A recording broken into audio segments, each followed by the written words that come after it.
bersama padukan langkah, bawa bangsa menuju garis depan.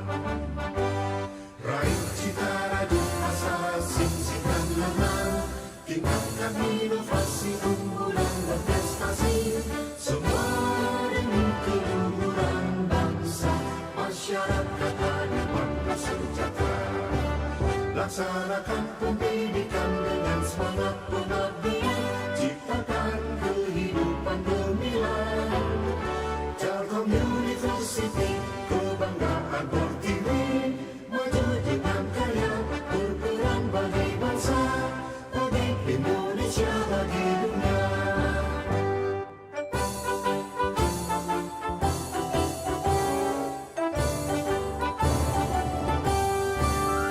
Telkom University, sinergi bangun negeri, maju dalam ilmu pengetahuan, satukan tekad bersama padukan langkah, bawa bangsa menuju garis depan. Raih cita rajut asa, singsingkan lengan, tingkatkan inovasi, unggulan berprestasi, semua demi keluhuran bangsa, masyarakat adil makmur sejahtera. Laksanakan pendidikan dengan semangat pengabdian, ciptakan kehidupan gemilang. Telkom University, kebanggaan Pertiwi, maju dengan karya, berperan bagi bangsa, bagi Indonesia, bagi dunia.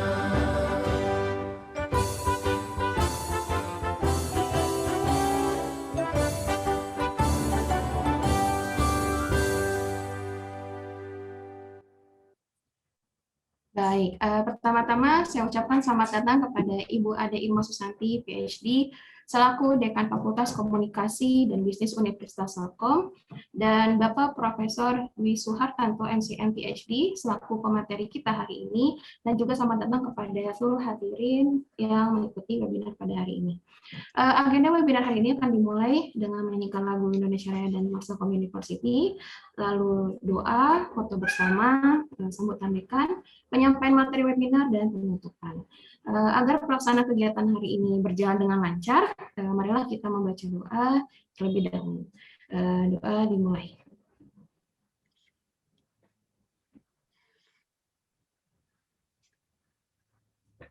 Berdoa selesai.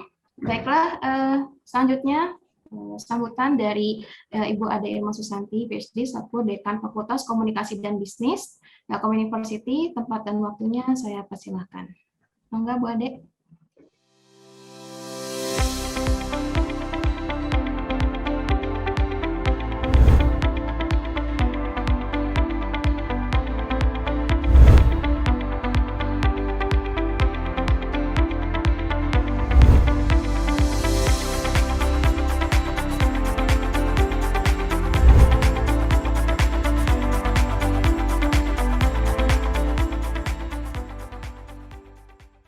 Assalamualaikum warahmatullahi wabarakatuh. Waalaikumsalam. Waalaikumsalam warahmatullahi wabarakatuh. Yang saya hormati Prof. Dwi Suhartanto, PhD, yang saya banggakan rekan-rekan dosen TELU, khususnya dosen-dosen FKB. Salam sejahtera bagi kita semua. Alhamdulillah pada kesempatan yang berbahagia ini, kita bisa bertemu kembali dalam ruang meeting online, dalam keadaan sehat walafiat untuk mengikuti acara tips dan trik penulisan artikel untuk publikasi bereputasi di bidang ilmu-ilmu sosial. Bapak dan Ibu, seperti kita ketahui bahwa visi Telkom University adalah menjadi Research and Entrepreneurial University. Nah, kegiatan ini dilaksanakan adalah dalam rangka mendukung tercapainya visi Research University. Harapannya kita bisa menghasilkan penelitian-penelitian yang berkualitas, yang tentunya selanjutnya juga bisa masuk dalam publikasi jurnal-jurnal yang berkualitas. Nah, Bapak dan Ibu, pada kesempatan ini FKB mengundang Prof. Dwi Suhartono, PhD. Seperti kita ketahui bahwa beliau memiliki high index Scopusnya 12, dan kalau saya lihat jumlah artikel Q1-nya juga 14, kemudian apalagi kalau kita intip sitasi Google Scholars-nya sudah mencapai 3.000 lebih, Ini capaian yang sungguh luar biasa.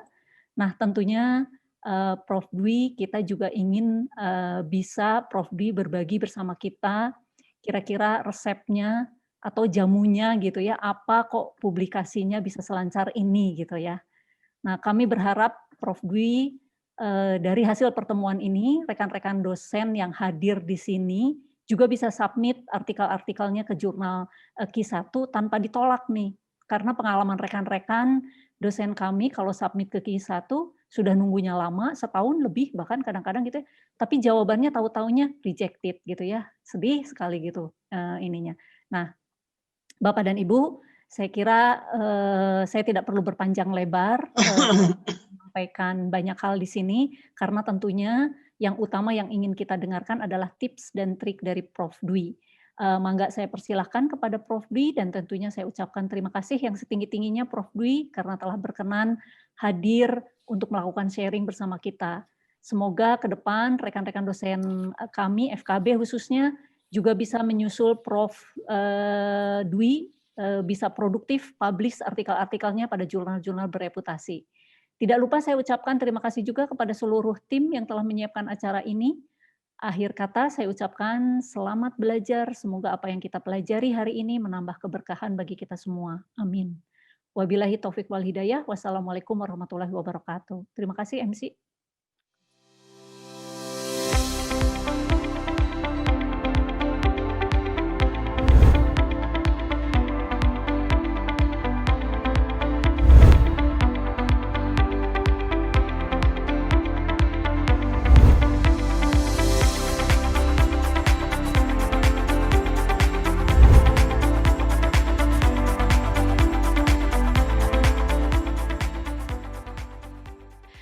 Terima kasih Bu. Ya, sebelum kita beranjak pada acara inti hari ini, saya akan membacakan sedikit CV mengenai moderator kita hari ini, yakni Ibu Mailani Christine, SS MSI.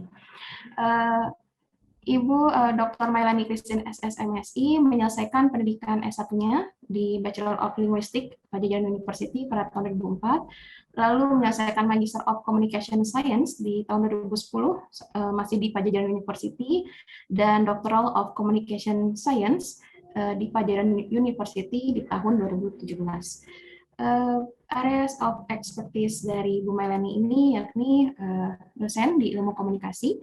Beliau juga menjadi Assessor of Quality Assurance Manager Lembaga Sertifikasi Profesi Public Relation Indonesia. Bu Mailani juga mendapatkan certification Teaching Indonesian Language for Native Non-Native Speaker atau DIPA, lalu Profession Certificate of Public Relation in Indonesian Ministry of Communication and Informatics. Beliau juga memiliki pengalaman kerja dari tahun 2005 sampai 2009, Head of Public Relation PT Telkom Indonesia Regional Division 7 Sulawesi Tenggara, dan bergabung di Telkom University Department of Communication Science, Faculty of Business and Communication Science dari tahun 2011 hingga sekarang ini. Mengenai research experience-nya, Bu Mailani sudah sangat banyak gitu ya. Jadi saya hanya menyebutkan yang terbaru saja. Salah satunya yakni mengenai physical distancing and virtual relationship during pandemic COVID-19, lalu mengenai communication of cyber corporate social responsibility (CSR), the analysis of GRI guidance report on official website Mayora Indah Corporation. Lalu juga beliau membuat publikasi di tahun 2021 tahun ini mengenai construction of social reality for physical distancing during the COVID-19 pandemic. Beliau juga tahun ini menjadi speaker di scientific conference, yakni di workshop Public Relations Media Relation in Digital Era, Lembaga Sertifikasi Profesi Public Relation Indonesia. Dan di tahun 2011, Bu Mailani mendapatkan achievement The Best Public Relation Officer Practitioner di Kompas. Baik, kepada Bu Mailani untuk waktu dan tempatnya, saya persilakan, mangga Bu.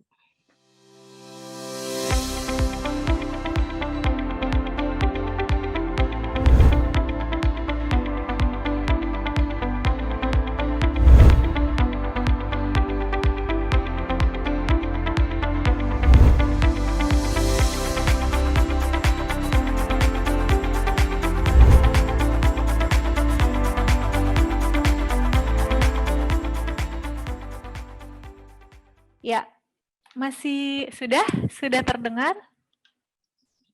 Sudah Bu Mei. Oke, baik. Bapak dan Ibu, hari ini kita akan melakukan webinar tips dan trik penulisan artikel publikasi bereputasi di bidang social science.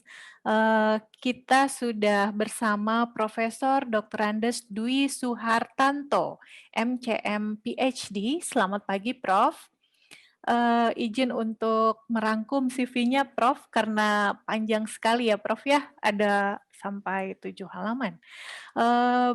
Profesor Dr. Andes Dwi Suhartanto MCM PhD lahir di Sukoharjo pada tanggal 3 Oktober 1961.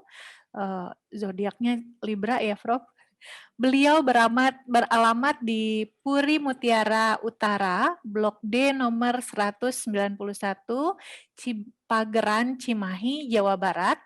Beliau menyelesaikan pendidikan S1 di Universitas 11 Maret, jurusan Manajemen Bisnis, S2 dan S3-nya di Lincoln University, New Zealand. Luar biasa sekali Profesor Dwi ini. Seperti yang tadi disampaikan oleh Ibu Ade, high index Scopusnya 12 dan ada 51 artikel yang terpublikasi di Q1 di Scopus. Kemudian ada 889 sitasi. Ya, kalau tadi saya mengintip juga semuanya mungkin menarik untuk disimak ya. Pak Mahir juga sudah, ini Prof favoritnya Pak Mahir ya, karena menarik semua yang beliau sampaikan gitu. Tidak heran beliau mendapatkan predikat Most Productive Author for Social and Humanities dari Kementerian Riset dan Teknologi di tahun 2020, masih baru.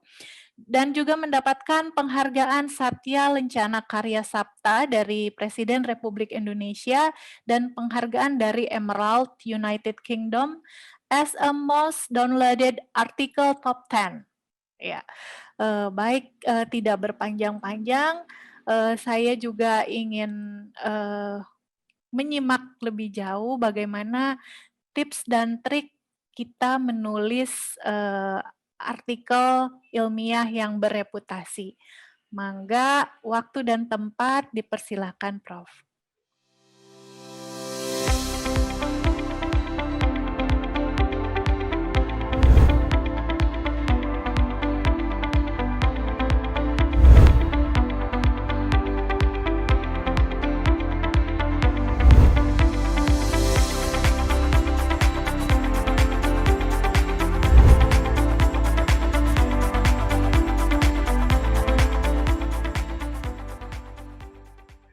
Baik, terima kasih Bu Mei.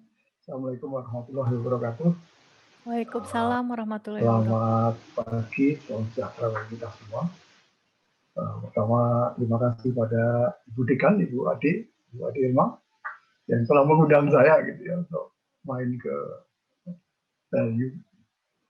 Value ini reputasinya makin top. Kemudian terima kasih juga Pak Mahir yang menghubungi saya gitu. Artinya saya ketemu dengan kawan-kawan di LU. Ketemu juga Pak Yunan, sahib saya tahun 2002-2003 kali. Baik, terima kasih Bapak Ibu sekalian. Kehormatan bagi saya untuk bisa share gitu ya. Kalau tadi dikatakan apa namanya banyak sekali produktif dan sebagainya ya. Ya alhamdulillah ya sedikit ini gitu ya. Sebetulnya ilmu yang saya pakai itu ilmu mengalir saja. Pak Yunani mungkin paham. Mengalir saja. Sebetulnya saya profesor saya itu 2-3 tahun kemarin Bapak Ibu sekalian. Jadi baru saya, profesornya baru. Karena di Politeknik itu nggak ada profesor itu dulu. Ternyata 2015 itu dibuka bisa Politeknik profesor gitu ya. Ya sudah saya disuruh daftar ya udah daftar saja. Jadi profesor akhirnya. Baik. Apa ya Bapak Ibu sekalian, bahan yang saya sampaikan itu ya ada beberapa. Saya kira yang pertama adalah slide PowerPoint saya materinya. Kemudian dari materi Bapak Ibu sekalian, saya kirimkan beberapa artikel. Nah, artikel itu saya urutkan, ada nomornya. Karena artikel itu sejarah gitu. Jadi artikel satu dengan yang lain itu berkaitan, beranak gitu ya.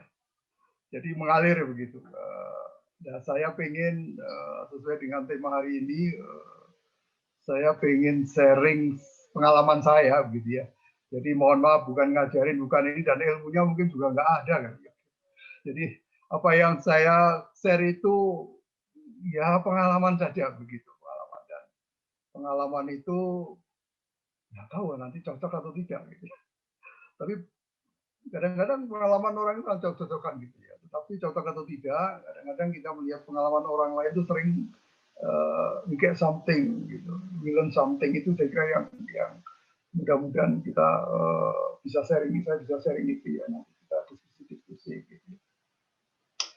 Iya, jadi Bapak Ibu sekalian, kalau lihat cinta saya, ya saya agak kaget juga. Sempat cinta itu ranking 70, 79. Kadang-kadang ya bisa gitu ya. Kadang-kadang nggak well planned saya itu Bapak Ibu sekalian. Saya itu nggak, I'm not well planned person. Cuman karena saya dosen, saya ngalir, saya enjoy riset begitu. Enjoy riset. Tahun ini tuh saya dapat 3 hibah dari DRPM, 4 malah.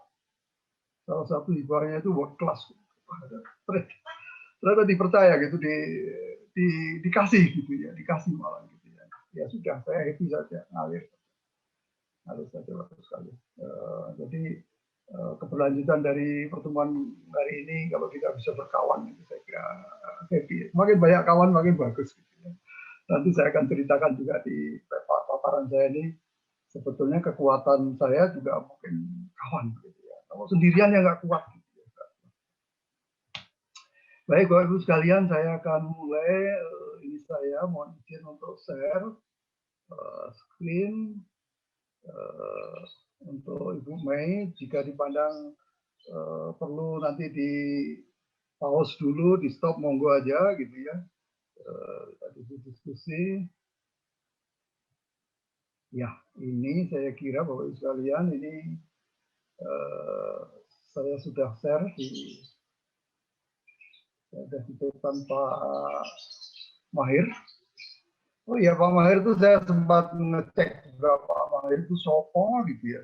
Saya cek ke mana, bukan ke Google, saya cek ke ininya, ke Scopus. Saya bilang, loh ini Mahir benar ternyata, saya bilang gitu.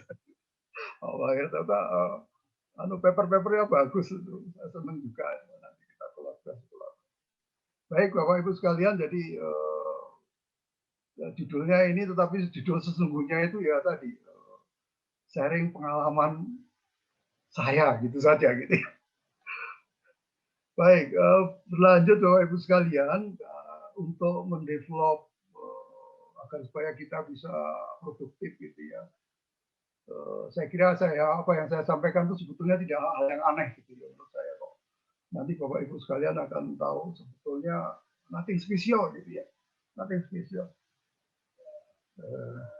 In prinsip nothing special gitu ya. Tapi kalau nothing special dalam 1 tahun bisa 15 fokus itu agak jadi problem itu. Saya dulu jadi problem Bapak Ibu sekalian waktu mulai profesorship itu, saya dipanggil sama Dikti di sidang para profesor di sana. Kamu kebanyakan artikel katanya. Saya ditanya kok bisa dia. Saya mulai ditanya-tanya, ya sudah akhirnya sekarang jadi tim sana juga, dan di tim saya juga di tim di RPM. Mungkin saya juga mengevaluasi proposal kawan-kawan dari TELU mungkin ya, beberapa bisa lihat. Ya. Jadi nanti bisa saya share di sana. Gitu. Baik Bapak Ibu sekalian, yang pertama itu menurut saya, kita itu perlu memahami lagi benefit dari riset dan publikasi itu apa. Dan benefit itu saya kira ya banyak sekali. Gitu.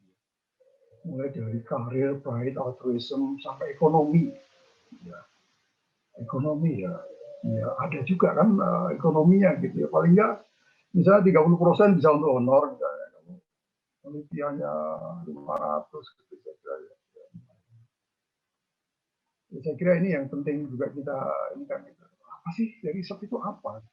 Kadang-kadang banyak dosen yang kehilangan selera ke riset karena tidak paham riset benefitnya apa. Menurut saya sayang gitu ya. Nah ini harus di well understood gitu menurut saya. Ya, harus kita renungkan lagi. Nah kalau kebetulan juga ini ada Pak Yunan, itu Pak Yunan itu dari dulu sangat spiritual, dia sangat santri. Kalau kita lihat ada nggak kaitannya riset publikasi sama spiritual gitu ya. Kadang-kadang saya tuh nggak diundang gitu apa gitu ya. Terus saya nyari-nyari belajar nanya ke sini sana. Ada hadis itu kira-kira berbunyi seperti ini. Semua dengan ilmu begitu. Ya. Jadi kalau dari sisi spiritual mencari ilmu saja sudah jalan surga. Gitu. Baru mencari. Bayangkan kalau mencari, mengembangkan, melakukan penelitian, dan menyebarkan, artinya publikasi. Riset dan publikasi secara spiritual, mungkin tidak semua orang akan setuju dengan pendapat ini. Tapi menurut saya, yes, dia kalau kita ambil dari sudut pandang ini, saya kira dia bisa menjadi motivator kita. Saya kira penting sekali ya memahami hal seperti ini. Kemudian Bapak Ibu sekalian, saya akan memulai juga riset itu atau publikasi gitu ya, sama riset publikasi itu apa sih yang di esensinya gitu. Esensinya itu dua hal menurut saya. Ya, menurut saya dua hal. Apakah Q1, Q2 bahkan sampai reviewer di DRPM itu selalu kita menjaga dua hal ini. Meaningfulness and novelty, kebaruan dan meaningful. Apa ya meaningful? Ya meaningful. Bermakna enggak sih riset? Riset itu penting enggak sih? Gitu. Ini yang kadang-kadang kawan-kawan itu gagal. Yang penting kan novelty-nya saja. Salah. Kalau ada bikin proposal bagus, novelty-nya bagus, ada kirim ke Jakarta, mungkin di drop. Kenapa? Pasti jawabannya adalah karena Anda tidak cukup meyakinkan makna arti penting riset itu apa. Ya, dua-duanya itu harus dipegang Bapak Ibu sekalian. Ya. Jadi key riset itu tentu nomor satu novelty. Harus baru. Karena tujuan kita sebagai dosen yang membedakan kita sama guru SD. Kalau guru SD itu tidak dituntut untuk mengembangkan ilmu pengetahuan Bapak Ibu sekalian. Kalau kita dosen, kalau kita gagal untuk mengembangkan ilmu pengetahuan, extending the knowledge sebagai scientist, hilang karakter guru kita hilang. Jadi tukang ngajar tadi. Jadi yang artinya. Nah, apa yang diinikan yang kita harapkan yang kita lakukan adalah ini novelty. Apa itu novelty? Novelty itu sesuatu yang baru. Baru apanya? Macam-macam. Bisa baru propertinya, ya. Atau variabelnya, atau subjeknya, atau kategorinya, yang pokoknya baru saja. Itu penting. Sehingga saya review di banyak, lebih dari 15 jurnal Scopus saya. Selalu bahasanya sama. Nomor satu itu kita diminta menjaga novelty. Dia ngasih apa sih? Gitu. Nomor satu itu. Bukan bahasa Inggrisnya, bahasa Inggris itu terakhir. Jadi itu, kemudian selain novelty dalam riset itu juga ada kemanfaatan, meaningfulness. Kemanfaatannya untuk industri, bisnis, masyarakat, riset ini apa? Ada nggak manfaatnya? Nah ini, riset itu dua-duanya harus ada. Kalau riset itu novelty-nya lebih penting daripada meaningfulness-nya, artinya tekanan dari riset itu adalah novelty, kebaruan, itu yang dimaksud dengan kelompok ilmu dasar, riset dasar. Nah, praktis semua di Scopus, hampir semua, ya, mayoritas lah waktu sekalian, itu adalah ini pendekatannya adalah kita pengen nomor satu adalah novelty-nya. Tapi selain novelty nggak boleh hanya baru gitu aja. Nanti kalau baru gitu aja kita dipandang sebagai itu indulgent yourself, cari kebahagiaan sendiri. Apa manfaatnya untuk masyarakat? Jadi selalu penting. Nah, sebaliknya ada riset yang seperti ini. Novelty-nya itu adalah, sekalian, bagian daripada keseluruhan peta besar. Jadi kalau ini ada riset terapan. Jadi kepentingan industri itu lebih terjawab, lebih penting dibanding novelty-nya. Tapi harus ada novelty-nya. Nah, itu riset terapan. Kita, Bapak Ibu sekalian, kalau bikin proposal ke DRPM harus clear dua ini. Kita jaga sekali di DRPM. Kalau dia blur, cenderung nggak lulus sih. Jadi kalau bikin riset-riset terapan, apapun judulnya, istilahnya, itu kuatkan masalah industrinya. Masalah industri yang mau diselesaikan apa? Jadi punten saya nyerempetnya ke proposal juga, karena proposal publikasi itu satu kesatuan. Nah, Bapak Ibu sekalian, strateginya bagaimana? Ini ada 4 strategi yang saya tawarkan. Strategi ini, ya tadi, personal saja, memang karena jalan yang saya jalan ini gitu ya. Jadi ya saya share ini, bisa cocok, bisa tidak. Yang pertama, kita harus memahami, para periset harus memahami bahwa riset itu mahal, nggak ada riset yang murah itu. Kemudian yang kedua, saya menawarkan niron saja, tiru aja, cloning saja. Yang ketiga itu strategi cari kawan. Yang keempat adalah lakukan. Ya. Baik, Bapak Ibu sekalian, riset itu mahal. Betul. Apa yang dimaksud dengan mahal? Cost riset itu menurut saya ada 3 hal. Yang pertama tentu uang, dana. Harus ada dana. Ya. Yang kedua, ini dia, pengetahuan. Ya. Yang dimaksud cost, biaya itu menurut saya, definisi saya tidak sekedar uang, tetapi juga knowledge. Dan yang ketiga, kalau pentingnya adalah effort. 3 ini harus terpenuhi riset itu. Ya. Jika misalnya Bapak Ibu sekalian, kita dapat dana 1 tahun 200 juta, bisa MP3I atau bisa kerjasama luar negeri misalnya, ya dananya besar. Kemudian penelitinya berpengalaman, experience. Kalau experience pengetahuannya pasti besar. Kemudian dia juga rajin. Apa hasilnya? Pasti bagus. Pasti bagus. Ya. Tapi coba, misalnya dananya itu besar, tapi pengetahuan dia itu rendah karena nggak pernah melakukan penelitian. Ya. Oream juga orangnya. Apa hasilnya kalau itu sekali? Nggak bagus. Ya. Ini juga hati-hati di perguruan tinggi di mana-mana itu dana untuk penelitian itu sering sekali besar sekali, diinginkan besar, tapi apa? Nggak jadi apa-apa. Jadi laporan saja atau jadi artikel yang masih antah berantah lah begitu. Mengapa begitu?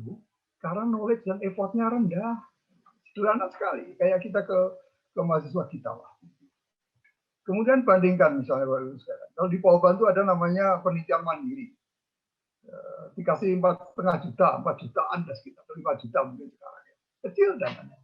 Tapi kalau dia di tangan peneliti yang berpengalaman, ya, kemudian juga rajin, hasilnya apa? Masih bagus. Saya ngalamin ini, nanti saya share di artikel saya itu, saya akan bercerita itu. Jadi the good things, not necessarily always need a lot of fun. Nggak harus, dananya besar sekali. Tapi cost-nya harus besar, ya. Artinya knowledge-nya harus kurang, dan dia harus rajin. Gitu. Ya. Jadi kadang-kadang kalau kawan-kawan dosen itu ada, duitnya nggak ada ya. Iya, duitnya nggak ada, tapi lebih tidak ada itu sebetulnya knowledge Anda dan effort-nya. Ini kalau dadanya sedikit, knowledge-nya segitu, reaman, ya sudah, sudah yang kayak begini. Nah ini repot kalau dosen seperti ini nanti repot semuanya. Mahasiswanya repot, perguruan tingginya juga repot. Secara nasional nanti juga repot. Kita kan jadi juara publikasi Scopus ini ya, apa namanya, predator yang sedih sekali. Ya. Karena tidak, menurut saya karena tidak ada kesadaran tadi bahwa dana itu hanya satu aspek. Nah, lebih penting itu apa? Knowledge, effort. Nanti saya akan jelaskan.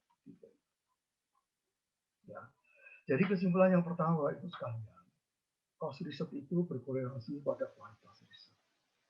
Kalau sampai yang belum publikasinya bisa bagus, ya karena Bapak Ibu belum berkeringat tadi. Kalau Pak siapa tadi Pak Mahir itu seingat saya punya Q1 Scopus, itu pasti keringatan bikin itu, pasti keringatan. Ya. Pasti pakai dana besar, belum tentu kalau dana besar saya nggak tahu. Ya, tapi masih berkeringatan. Artinya knowledge dan effortnya itu beringatan. Yang Q1 itu kayak level dunia gitu ya. Ibaratnya olahragawan yang udah top gitu. Pasti dari latihan yang luar biasa. Sesederhana itu Bapak Ibu. Ya. Dan saya yakin sekali, nggak ada yang ujuk-ujuk jadi bagus. Dan uang itu hanya salah satu faktor. Ya.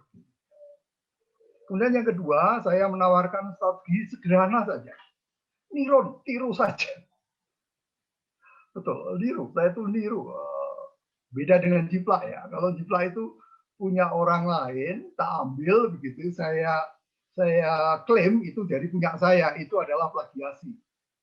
Kalau niru, orang lain itu bikin A, saya juga bikin A, tapi warnanya menjadi begini, bentuknya menjadi begitu. Sesimpel itu gitu. Ya. Jadi mengapa niron itu, Bapak Ibu sekalian, ingat ketika kita punya baby, gitu, kita perhatikan baby waktu kecil, bagaimana mereka belajar bicara, mengikuti ibunya, niru ibunya. Kenapa perilaku kita sama dengan orang tua kita? Ya waktu kecil kita niru. Kalau nggak niru nggak cepet. Nah strategi nirunya bagaimana? Tentu ada strateginya. Pertama, find, learn, copy, improve, publish. Nah sederhana ini. Apa namanya? Rumusnya itu sederhana. Temukan yang mau ditiru, pahami dia, sukai dia, copy. Nah, kalau udah copy sampai copy titik itu plagiasi. Tapi copy, improve, adjust, let's become ours. Itulah pengembangan ilmu pengetahuan yang saya pahami sekarang. Ya, Anda Bapak Ibu perhatikan juga. Dulu jagonya HP dari Korea begitu ya. HP made in China sekarang juga hebat. Niru saja gitu. Apalagi itu plagiasi enggak karena di sana ada banyak itu. Jadi, nah, pertama yang ditiru yang gimana? Saya itu Bapak Ibu sekalian kalau nulis itu saya hanya ngambil dari utamanya ya. Misalnya saya satu artikel itu biasanya saya pakai 40 rujukan. 40 rujukan itu saya biasanya pakai ya 75% itu dari sumber-sumber publisher. Ya, nggak kuat. Itu yang bagus. Kemudian yang baru. Ini penting. Yang ditiru dan jadi rujukan itu harus yang kualitas 1. Kenapa? Pemahaman saya dalam perjalanan ini, kalau kita bikin Scopus itu hanya akan bisa dilahirkan dari Scopus. Paper Scopus itu adalah anaknya paper Scopus yang lain atau Web of Science. Paper yang bagus itu hanya bisa dilahirkan dari pijakan paper-paper yang bagus. Saya itu yakin sekali itu. Perjalanan pemikiran saya itu memahami. Iya, hanya apa? Kenapa yang bagus? Karena mereka teruji, gitu saja. Bukan karena dia apa ya. Memang dia bagus teruji.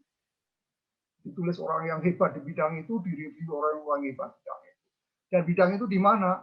Untuk bidang kita, sosial humaniora, gitu ya, di Scopus. Kalau web science itu lebih ke engineering. Jadi kalau orang kok Scopus gitu ya, iya di mana memang di sana adanya gitu ya, di sana adanya. Bukan karena Scopusnya, karena ya, Scopus kan hanya sebuah pengindeks. Terus yang diambil yang mana? Yang terakhir, Pak, sekalian. Terakhir, yang terakhir. Jadi yang ditiru itu ini. Kemudian selanjutnya Bapak Ibu sekalian, saya pengen share ini pengalaman.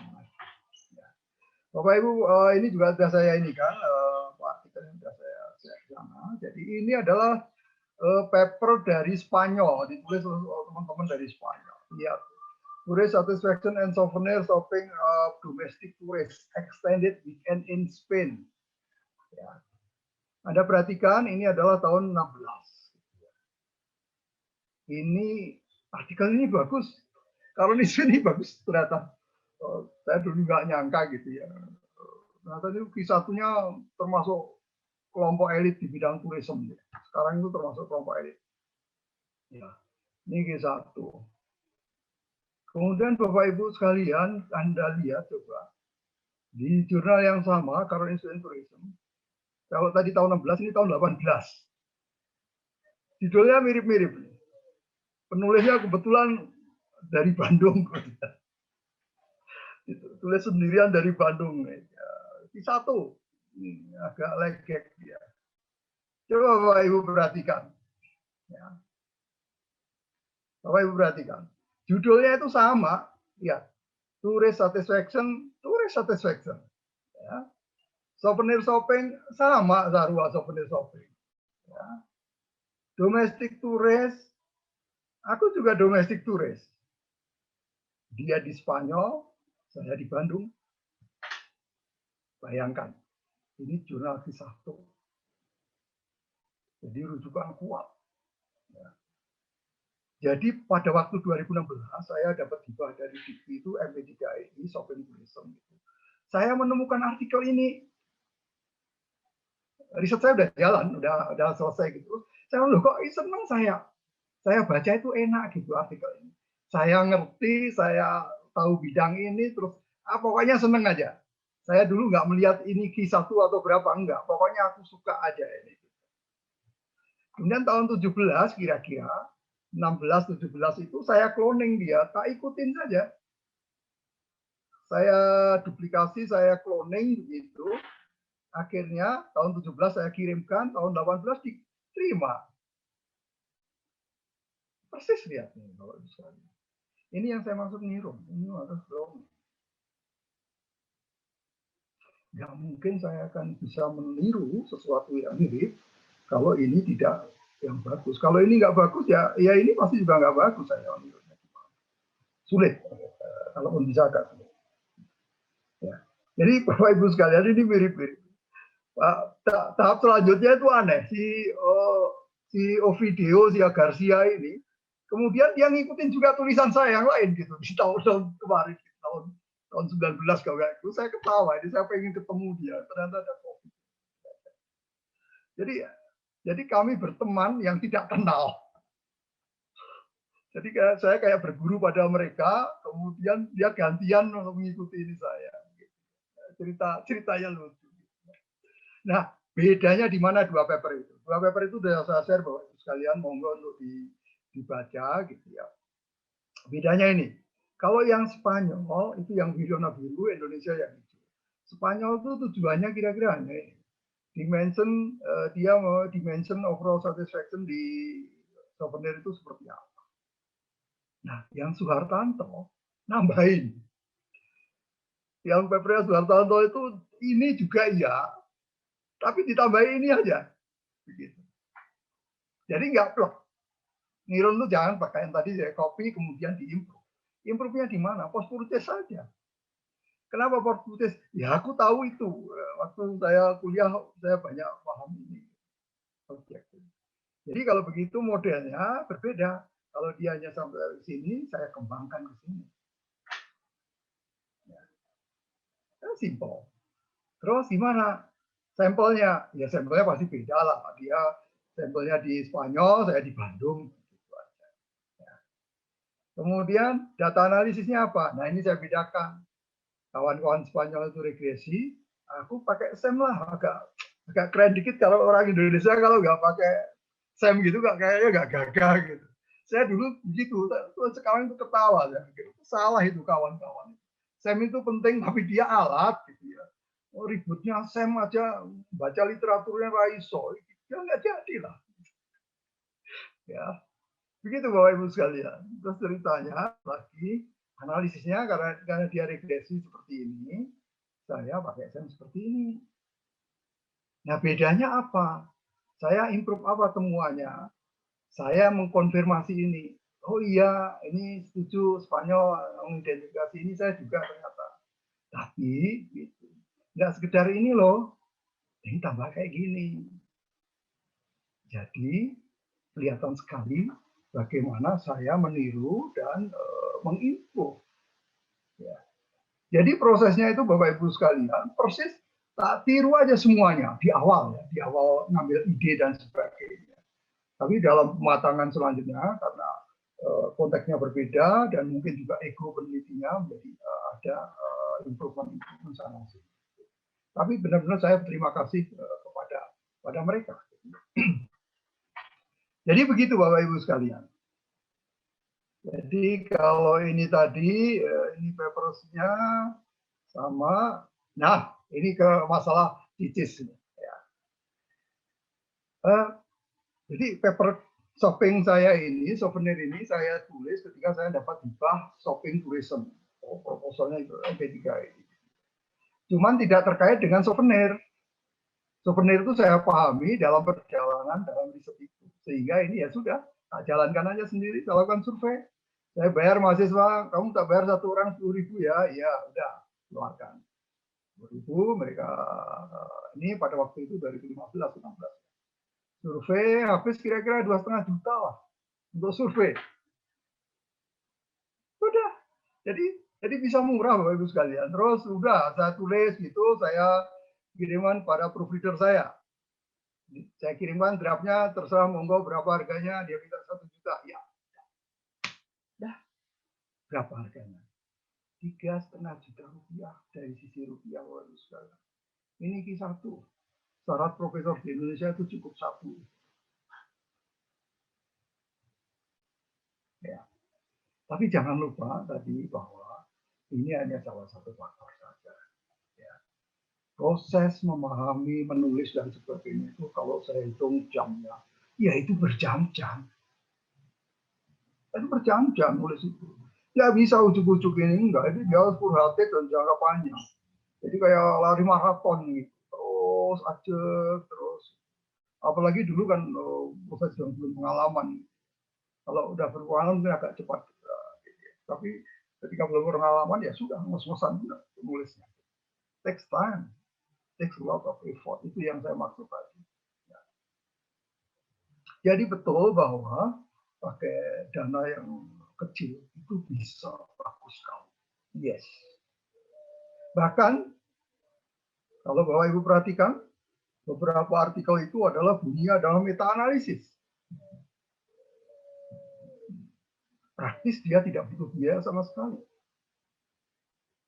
Karena dia hanya menyarikan dari studi empiris yang ada. Yang publis. Sudah ditulis ulang. Jadi thesis itu, dana itu penting, tapi dia tidak mutlak. Sama, mau bidang engineering, bidang kita, ini saya pahami, dan kawan-kawan itu, dia penting, tapi dia enggak sekarang. Jadi kalau saya 1 tahun dapat hibah 3, misalnya begitu, publikasi saya 15, jadi dari mana yang lain itu? Katakanlah satu riset saya mungkin bisa 2 publikasi. Artinya, banyakkan publikasi saya tidak terfokus pada pendanaan dari dikti atau dari sponsor. Bisa juga dari mahasiswa.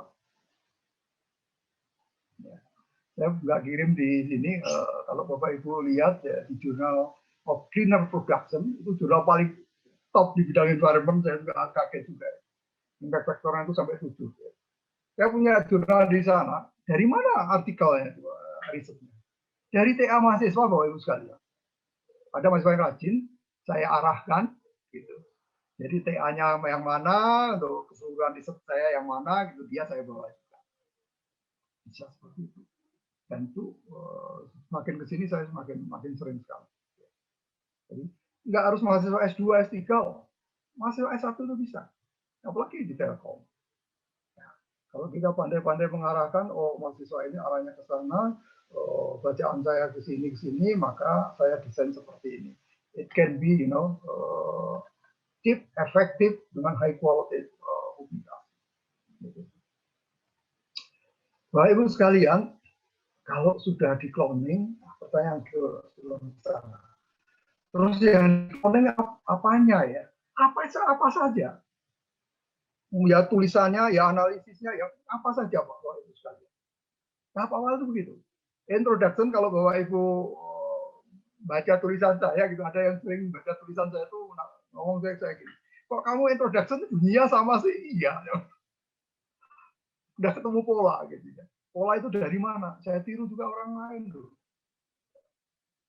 Saya pelajari banyak gitu. Oh ada pola seperti ini ya sudah. Logical thinkingnya itu saya peroleh. Jadi cloning itu Bapak Ibu sekalian bisa papernya.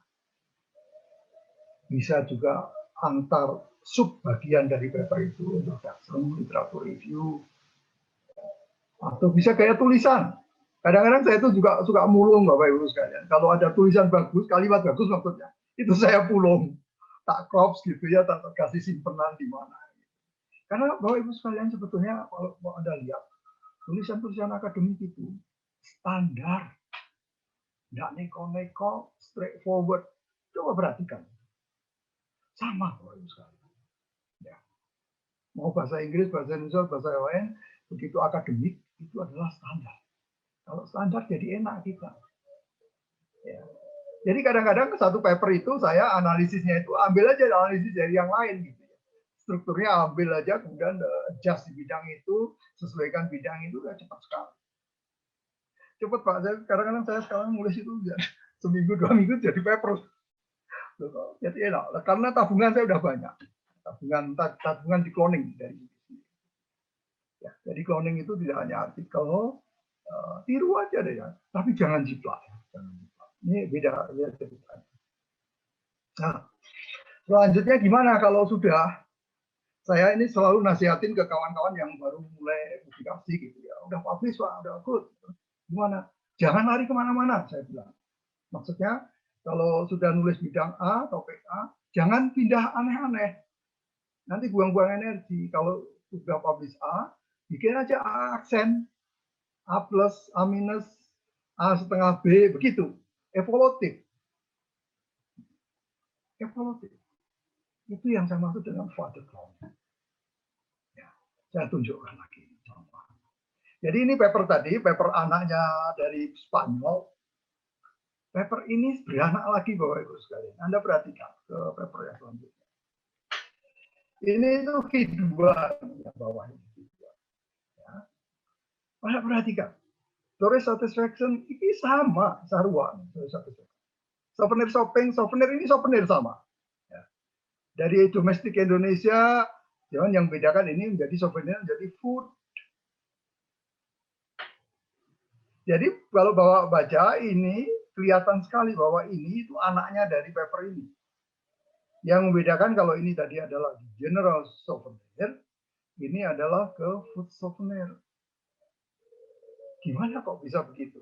Jadi ketika saya mendevelop ini Bapak Ibu sekalian, develop paper yang souvenir shopping ini, saya mendapatkan pengetahuan, menarik ini kalau untuk food. Ya sudah, bikin food aja. Jadi ini diganti food, kira-kira bunyinya begitu paper ini. Paper saya yang CIT itu tinggal diganti konteksnya food. Ya. Tinggal ganti segitu aja. Ya enggak. Ya kalau kayak gitu plagiasi ya. Tapi thinkingnya itu hanya begitu Bapak Ibu sekalian. Esensinya itu dia udah diganti aja, disesuaikan something new. Berlanjut lagi. Contoh yang lagi. Ini yang tadi, yang GTR, gitu ya, kedua tadi, food souvenir. Ya. Kemudian kalau Bapak lihat, ini ada lihat. Apa bedanya ini sama ini? Exploring tourist satisfaction, behavioral intention. Behavioral intention itu bahasa lain dari loyalty. Ya. Kemudian ini food, ini juga food.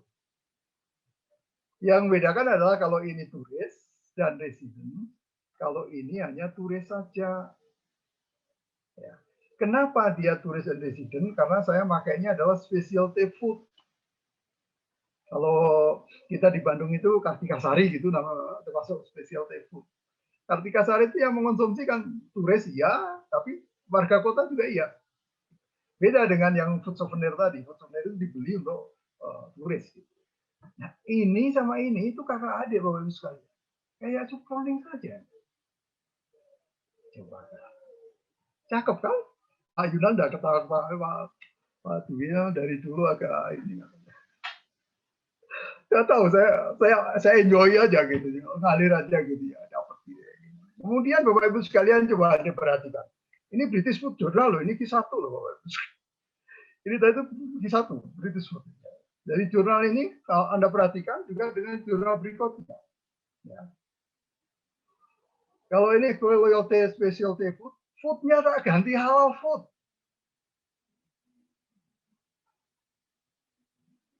Esensinya diganti dari makanan general ke halal.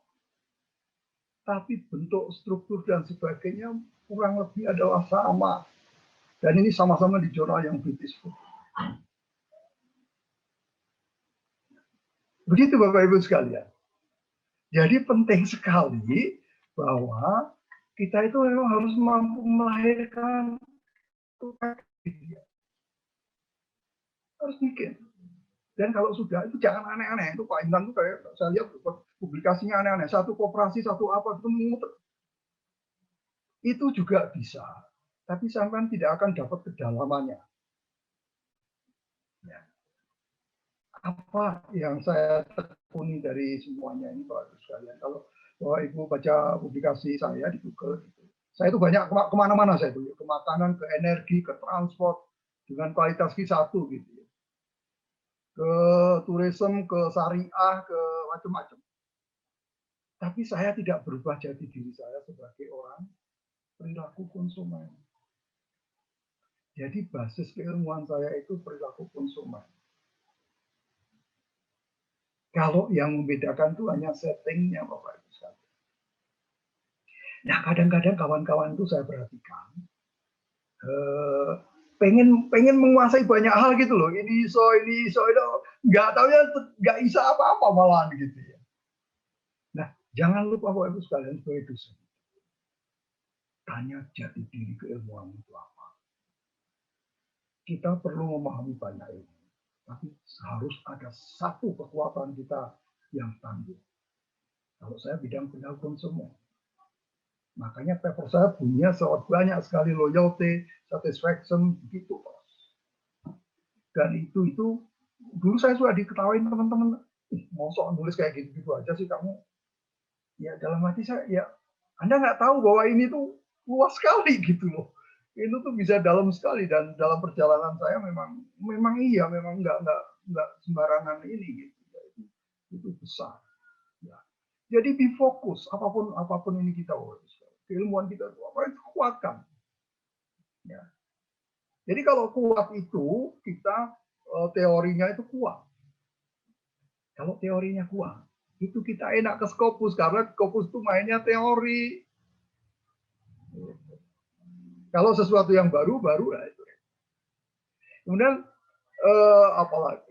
Ya ini saya tulisan. Ini dari sekian banyak paper saya, Bapak Ibu sekalian jujur aja ada 3 kalau nggak keliru. 3 artikel itu yang saya tulis sendirian.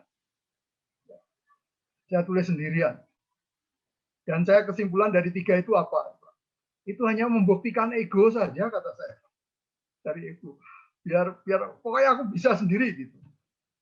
Begitu itu semua lewat apa yang saya pahami Bapak Ibu sekalian. Kalau nulis sendirian itu, riset sendirian itu capek. produktivitas kita itu malah kurang. Jadi carilah kawan. Ya. Jadi kalau yang ini tadi kesimpulannya, oh bentar, di sana. Nah ini dia. Saya beruntung sejak 2000 berapa ngambil PhD saya itu 2007 ya. Saya itu lekat sama namanya Turnitin. Ya. Jadi kalaupun cloning tadi ya enggak apa-apa, saya nyalakan Turnitin atau Identikit. Ya. Kalau ada kesamaan ya tinggal direwrite saja. Begitu. Jadi ini jadikan kawan nulis. Mau bahasa Indonesia mau bahasa Inggris sama lah.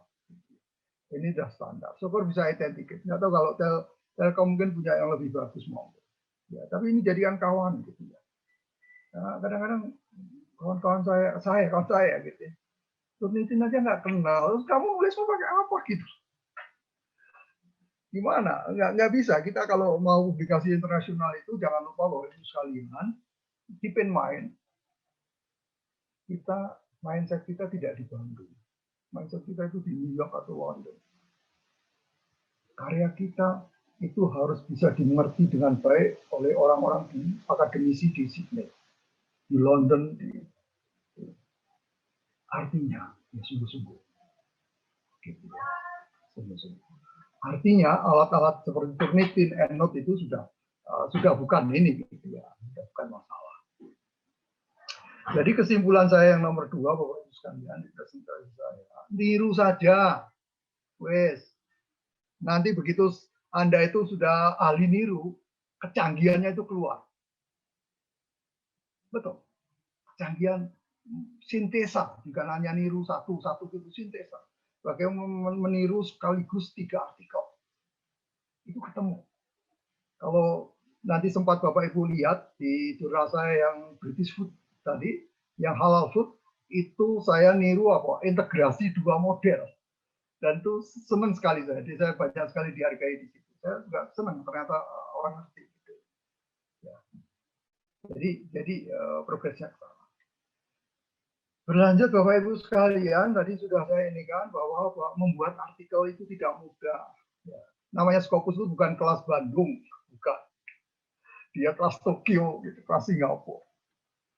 Ya. Nggak mudah, saya bilang mudah. Peringatan saya bikin 3 artikel sendirian. Ya untuk membuktikan ego, aku benar bisa gitu aja. Tapi habis itu saya nggak pernah mau. Dari sekian banyak puluh artikel saya itu hanya 3 tadi. Yang lain kalau Bapak Ibu lihat artikel saya tadi, ya gerombolan gitu ya. Gerombolan, banyak sekali. Hanya kadang-kadang Bapak Ibu sekalian, namanya juga kerjasama, ini juga harus fair. Kadang-kadang kalau ngajak dosen yang muda, ya jangan dituntut sama dengan kita. Kadang-kadang kerjasama harus equal, bukan. Menurut saya itu bukan equal, tetapi harus mutual benefit. Mutual benefit. Jadi nggak perlu semua harus kontribusi sama. Kadang-kadang mahasiswa saya itu hanya data collection, ya udah masuk dia sebagai output. Jadi please Bapak Ibu sekalian, kalau punya dosen, ya dosen pembimbing itu di-maintain persahabatannya. Saya alhamdulillah agak jaga itu gitu, terus happy aja sekarang jadi kawan di mana-mana saya. Ya, jadi enak gitu ya. Saling kontribusi. Ya. Jadi publikasi internasional termasuk riset Bapak Ibu sekalian itu tidak mudah. Baiknya berkawan. Ya. Terus Bapak Ibu sekalian, ini kok udah kesini ya. Bahaya yang selalu mengancam kita itu adalah, nah ini dia. Malas soream. Ini problem semuanya. Ya. Saya kira dari semua yang hadir, saya kira nggak ada yang setuju. Problem yang sulit itu tuh malas. Tapi malas itu nggak hanya peneliti kok. Jadi dosen yang malas, jadi Bu Dekan kadang-kadang mungkin juga malas. Benar, itu kita harus fair. Terus bagaimana gitu ya? Terus bagaimana? Kenapa malas itu? Saya nggak tahu kalau ahli-ahli ini seperti apa, tapi pandangan saya sederhana. Kenapa kita malas itu hanya 2 hal. Kita itu nggak tahu caranya kumaha. Dan nggak tahu manfaatnya apa. Nah, kombinasi 2 ini deh. Saya nggak tahu yang pertama yang mana, kayaknya dua-duanya.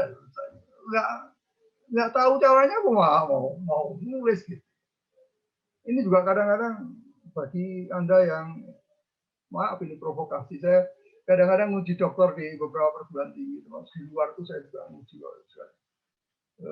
Kadang-kadang saya tuh karunya ke yang sedang ambil dokter, nggak lulus. Kenapa lah? Nggak bisa bikin Scopus. Kenapa nggak bisa bikin Scopus? Lah pembimbingnya juga nggak bisa, ya gimana coba? Aduh, kadang-kadang muter begitu ya. Jadi nanti kalau Ibu sekali kalau ada yang mau ngambil dokter gitu, pinter-pinter ngambil supervisor, tapi semua supervisor kan tidak semuanya juga sama. Walaupun nggak ini ya harus disikapi. Cari kawan yang berpengalaman gitu ya. Jadi bisa publikasinya bisa. Terus bagaimana caranya? Tidak tahu. Saran saya tetap belajar gitu. Tidak tahu caranya gimana, belajar aja terus. Gitu ya. Belajar aja terus. Ya. Ini dia. Pakai analoginya kenapa terus itu begini. Kalau kita ngajar, itu ahli semua itu. Pak Yunan itu pasti ahli ngajar. Berapa tahun dia ngajar. Kemudian tiap hari berapa coba ngajarnya? 3 atau 4 jam. Makanya nggak pernah ada yang stres ngajar. Bu Citra itu pasti juga nggak stres kalau ngajar. Sehari berapa jam Bu Citra? Mungkin 3-4 jam. Terus tiap hari kan? Jadi ahli semua ngajar itu. Padahal ngajar itu nggak mudah loh sebetulnya. Tapi karena kita tiap hari melakukannya, itu gampang sekali. Paling stresnya 1 semester awal kita jadi guru lah. Atau ketika mata kuliahnya baru. Itu pun sebentar. Habis itu ahli kita. Coba bayangkan, Pak Yunan, menelitinya sehari berapa jam untuk meneliti dia? Untuk baca reading yang serius. Jangan dijawab Pak, saya nggak mempermalukan Pak Yunan. Nggak joke aja, kawan saya Pak Yunan. Jadi itu Bapak Ibu sekalian, pengamatan saya, pengalaman saya. Karena kawan-kawan tidak membiasakan meneliti. Kenapa tulisannya jelek? Lah wong nggak pernah nulis dia. Emang bisa ujuk-ujuk bagus? Enggak. Kenapa tuh ngajar bisa bagus? Iya, wong tiap hari dia ngajar. Dari 3 jam, 4 jam, 5 jam. Coba nulis berapa? Oh, nulis mah nanti kalau udah lowongan untuk pendanaan penelitian dibuka, nah itu baru nulis. Atau ada juga yang pengen jadi profesor. Waduh, Prof, ganti saya kamu jadi profesor. Nah, sampean suka nulis enggak? Ya jangan jadi profesor lah. Nanti kamu kalau jadi profesor mendidiknya gimana tuh? Jadi Bapak Ibu sekalian, maaf tidak bermaksud apa-apa menggurui dan sebagainya, karena dari awal saya sudah bilang bahwa ini adalah pengalaman saya. Jadi kenapa tidak produktif? Kenapa ini? Karena malas. Kenapa malas itu ya karena tidak rutin tadi. Coba jadikan rutin. Jangan tanya saya sehari berapa jam untuk penelitian Pak ya. Saya tuh happy dari dulu sudah happy saja. Tesis saya dari master aja jadi Q1 2. Saya kadang-kadang agak GR juga. Ya, jadi mengapa ini tadi bukan pinter bukan apa saya. Happy tadi Bapak. Nomor 1 itu saya merasa tekun. Sampai sekarang saya tekun. Tekun. Jadi kalau tahun 2021 ini sudah berapa Scopus saya? Sudah publish itu 3. Yang nunggu publish 2. Yang revisi udah 2. Udah banyak deh. Itu hasil-hasil kemarin. Jadi mengapa begitu? Simpel sekali. Itu happy. Jadi please bangun. Saya kira juga itu hal yang sama ketika kita menasihati mahasiswa kita. Saya kira. Kurang lebih akan sama. Ya. Bapak Ibu sekalian, mengapa harus hasil studi itu seperti ini? Ya. Kalau kita baca saja, kita itu paling maksimal itu dapat 10% kok. Ya. Kalau kita audiovisual, kayak Bapak Ibu sekarang mendengarkan saya, paling dapat berapa persen? 10% pengetahuan itu paling Bapak Ibu sekalian. Nggak banyak, manusia itu nggak banyak, dari kognitif saja itu nggak banyak. apa yang paling penting? It is practice, Bapak Ibu sekalian. Practice. Kalau Anda lihat orang-orang publikasi yang hebat-hebat, karena dia memang praktis terus. Dan nggak disuruh-suruh gitu kan. Karena nggak tahu, mungkin juga udah DNA-nya atau apa gitu ya. Happy aja, saya happy ya. Nggak ini happy aja. Tapi ya mungkin jangan saya tuh suka dimari buju saya kalau piknik gitu, dia marah-marah. Piknik kok bawa laptop gimana sih? Terus saya bilang, nanti kalau di sana saya nggak kemana-mana, saya ngapain? Jadi kalau piknik saya tuh bawa laptop, saya kerja. Praktis Bapak itu sekarang. Jadi sederhana saja. Kayak tadi di awal saya nikah, nggak ada yang rahasia. It is about practice. It is about habit. It is money, yes, it is money, but it is not 100% money. Paling important itu adalah the knowledge and effort. Dan sikap.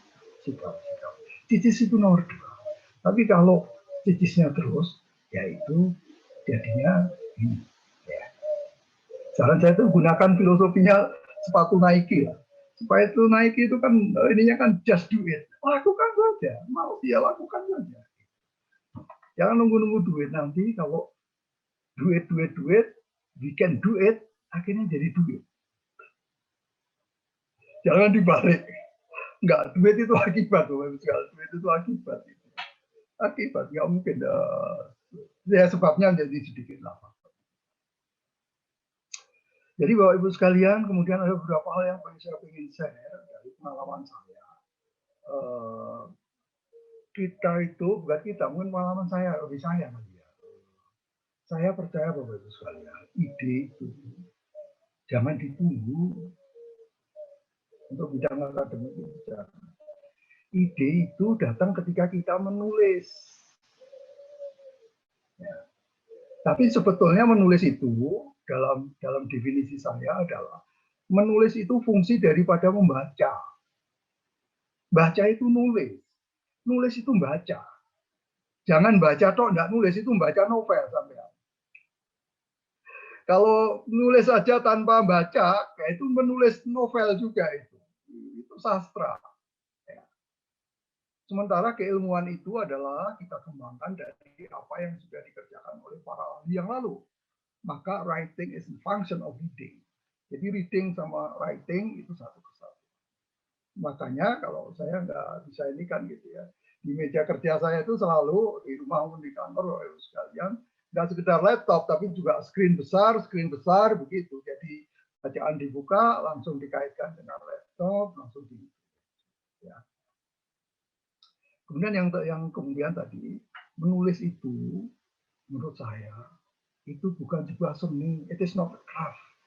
It is not crafting menulis itu. Practice. Nah, kalimat tinggal niru punya orang lain. Argumen tiru saja. Bukan copy loh ya. Copy kemudian diimprove, di-adjust jadi itu practice, itu practice. Practice. Saya kenapa sih IT juga masuk? Saya tuh banyak Bapak Ibu sekalian di CIT karena di tourism itu agak ini saya, agak GR berkali banyak ini. Kenapa? Karena kenal saja, mereka kenal. Jurnal Islamic Marketing juga kenal. Ya sudah, tahu. Kemudian poinnya adalah ini, practice makes perfect. Ya. Anda ngajar bagus karena sudah bertahun-tahun ngajar. Publikasi belum pernah Scopus, ya karena nggak pernah nulis Scopus. Udah sederhana itu aja. Dan ya ini Pak, nggak ada yang barang bagus itu ujuk-ujuk, nggak ada lah. Good things take time. Anda harus latihan terus. Kadang-kadang saya kalau di ini kawan-kawan saya satu departemen tahu, gitu kan. Saya punya kebiasaan dari dulu untuk fokus ke penelitian, gitu. Jadi good things take time. Jangan ujuk-ujuk jadi pengen bagus, gitu. Waduh, enggak. Jangan nanti sakit. Jadi kesimpulan nomor 4 itu lakukan aja loh. Nah, kalau ada teknik problem. Selama ini kan saya malah nggak banyak presentasi ini saya nggak banyak ke teknikal karena menurut saya itu teknikal itu paling gampang. Jadi kalau mahasiswa S3 itu bingungnya SEM dan sebagainya itu salah kaprah itu pelajarannya. Salah kaprah. Harusnya yang dipeningkan adalah literatur review-nya gitu. Karena kalau technical problem itu gampang. Sekarang itu semua ada di Google. Apa yang ada. Ya. Dosen yang paling baik itu di Google, YouTube. Kalau Bapak pelajaran SEM dan sebagainya, buka aja Profesor Gaskin itu. Wah, luar biasa, dia detail sekali. Termasuk yang bikin Smart PLS itu si siapa namanya Pak. Itu dia punya ini sendiri, forum Smart PLS. Kalau kita tanya dia jawab loh. Jadi Bapak Ibu sekalian, kalau technical problem, no problem. Banyak sekali cara untuk ke. Kemudian tadi yang kedua, cari kawan. Ya. Cari kawan Bapak Ibu sekalian. Saya kalau tadi sebutkan publikasi saya banyak, itu setahun kemarin itu ada 16. Tapi jangan lupa, saya nggak nulis sendiri Bapak Ibu sekalian. Enggak, iso kalau sendiri nggak bisa. Cari kawan. Kawannya dari mana? Ya dalam negeri, ya luar negeri saya mau. Ya, kawan aja. Ya, kawan yang mau ini kan, ya tadi, kalau kawan nggak harus sama gitu. Harus ada yang jadi lokomotif. Nggak apa-apa, kita harus terima kalau jadi lokomotif. Begitu. Jadi jangan sendirian di kampus, nggak ini, janganlah. Jangan nggak punya teman. Kemudian teknologi Bapak Ibu sekalian. Gunakan teknologi. Ya. Ini saya itu susah sekali di Polban ya, susah sekali. Saya memasukkan bahwa Enoch sama Turnitin itu ketika selesai PhD ke Polban itu susah sekali. Kawan-kawan saya itu susah. Padahal Bapak Ibu sekalian nggak mungkin Anda menulis ke level dunia tanpa teknologi ini. Pasti di reject. Jadi gampangnya gini Bapak Ibu sekalian. Admin di jurnal-jurnal bereputasi yang bagus itu pertama kan ngecek di awal, tentu similarity gitu. Similarity kalau ke mereka pastinya sudah tahu. Tapi kemudian juga tipe error gitu. Kalau ketemu satu halaman 3 atau 4 tipe error sudah di reject Bapak Ibu sekalian. Tipe itu nggak ada, nggak boleh ada. Ya. Tipe similarity itu it's not issue. Untuk level-level yang terhormat itu mestinya sudah tidak jadi problem. Kalau Anda masih problem di situ, jangan masuk ke kancah ini. Kira-kira bunyinya begitu. Jadi gunakan teknologi, ya, Enoch dan sebagainya atau apa yang gratis itu lebih bagus Mandalay kali ya, Mandalay atau apa. Tapi jangan manual Bapak Ibu sekalian, nggak ada tempatnya manual. Manual nggak bisa. Ya. Terus yang terakhir tentu jangan mudah menyerah. Jangan mudah. Kalau submit ditolak, nggak apa-apa. Ya. Paling tidak kalau ditolak itu kita dapat catatan dari reviewer. Nah, orang paling baik di dunia terhadap tulisan kita, paper itu adalah reviewer. Masukan dia itu luar biasa karena dia orang merdeka dan ahlinya, gitu. Dan willing untuk share gitu. Jadi saya menikmati sekali walaupun ditolak gitu, catatannya banyak. Habis itu saya perbaiki loh. Kemudian Bapak Ibu sekalian, ini yang kesimpulan dari presentasi saya. Dan saya malah tidak teknikal gitu karena menurut saya teknikal nanti lebih mudah. Jadi filosofi dari iceberg gitu, gunung es yang kelihatan itu sedikit, ya, sukses itu sedikit.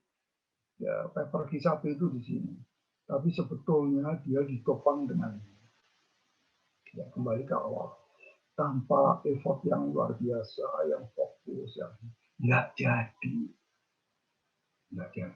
Jadi kita harus peringatan, terus gitu ya, nggak pusing-pusingnya. Ya, saya kira itu yang bisa saya sampaikan. Saya kembalikan kepada Ibu Mai. Silakan Mai, monggo. Baik, terima kasih sekali Prof. Banyak sekali yang saya catat di sini. Di antaranya menulis jurnal tanpa sebuah tricks itu adalah berat. Kalau kata Dilan, rindu itu berat. Kalau kata Bapak, publikasi itu berat tanpa trik ya. Seperti yang dikatakan oleh Mingers di tahun 2002 bahwa publikasi ilmiah, apalagi untuk jurnal internasional, bukan pekerjaan yang dapat diselesaikan dalam seminggu, sebulan, atau bahkan setahun. Tidak jarang penulis dipaksa menjaga stamina dalam sebuah rally panjang dalam proses penelitian. Betul ya, Prof ya?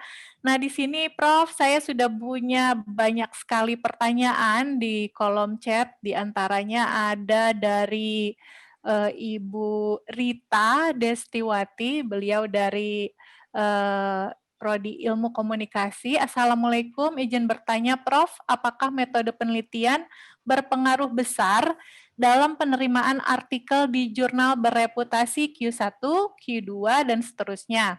Karena beberapa jurnal yang saya baca rata-rata menggunakan metode kuantitatif. 2 tulisan saya yang dikirim statusnya rejected, Prof, karena menggunakan kualitatif. Mohon tipsnya, hatur nuhun. Mangga, Prof. Baik, terima kasih Bu Rita. Saya itu seumur-umur dari sekian banyak publikasi itu yang kualitatif itu satu. Karena saya sejarah saya sebagai orang kuantitatif memang. Bukan saya nggak suka kualitatif dan saya bukan mengecilkan gitu. Ya. Kita tahu dua-duanya itu penting. Cuman orang punya kelebihan, kelemahan gitu ya. Saya merasa lemah di kualitatif. Sekali saja, kemudian habis itu saya tidak, baru akan beberapa pekerjaan yang kualitatif. Jadi begini, kalau di jurnal bereputasi, misalnya Emerald gitu ya. Emerald itu kita disuruh menjaga kalau nggak tahu sampai 6. Nomor 1 itu novelty. Apakah kualitatif kuantitatif sama ya? Novelty, kemudian literatur review, kemudian metodologi, kemudian discussion, kemudian terakhir itu apa? Kemanfaatan, kemudian yang terakhir itu bahasa. Nah, metode itu nomor 3. Apakah dia penting? Iya. Tetapi dia biasanya adalah nomor sekian sesudah si reviewer itu yakin bahwa ada novelty di sana. Kemudian novelty itu, nah ini juga kadang-kadang yang dimaksud novelty itu apa sih? Novelty itu sesuatu yang baru. Sebenarnya kan gitu. Bagaimana kita mengetahui itu ada novelty-nya? Dengan cara adalah sederhana Bapak Ibu sekalian. Untuk menunjukkan dia itu baru, kita tunjukkan yang ada itu apa. Yang lama itu apa. Ya. Jadi makanya dalam publikasi Scopus yang bereputasi, apalagi Q1, itu misalnya Bapak Ibu sekalian, literatur review itu ujung tombaknya itu harus the latest. Kenapa yang latest itu kita pengen mengatakan bahwa adanya cuman ini loh, yang lain belum ada loh. Jadi ini baru gitu. Kemudian metodologinya juga link ke sana. Nah, pertanyaan pada Bu Rita tadi saya nggak tahu. Coba lagi di review Ibu, catatan dari reviewernya apa. Tapi feeling saya, metode bisa menggugurkan. Kalau tidak justified. Jangan lupa untuk metode-metode kualitatif, pasti metodologinya adalah link dengan sejarah masa lalu juga. Artikel-artikel sejenis, bidang sejenis, menggunakan metode itu enggak yang direview. Jangan-jangan ujuk-ujuk review metodologinya. Apalagi kualitatif. Kualitatif harus sangat masa lalu, Bapak Ibu sekalian.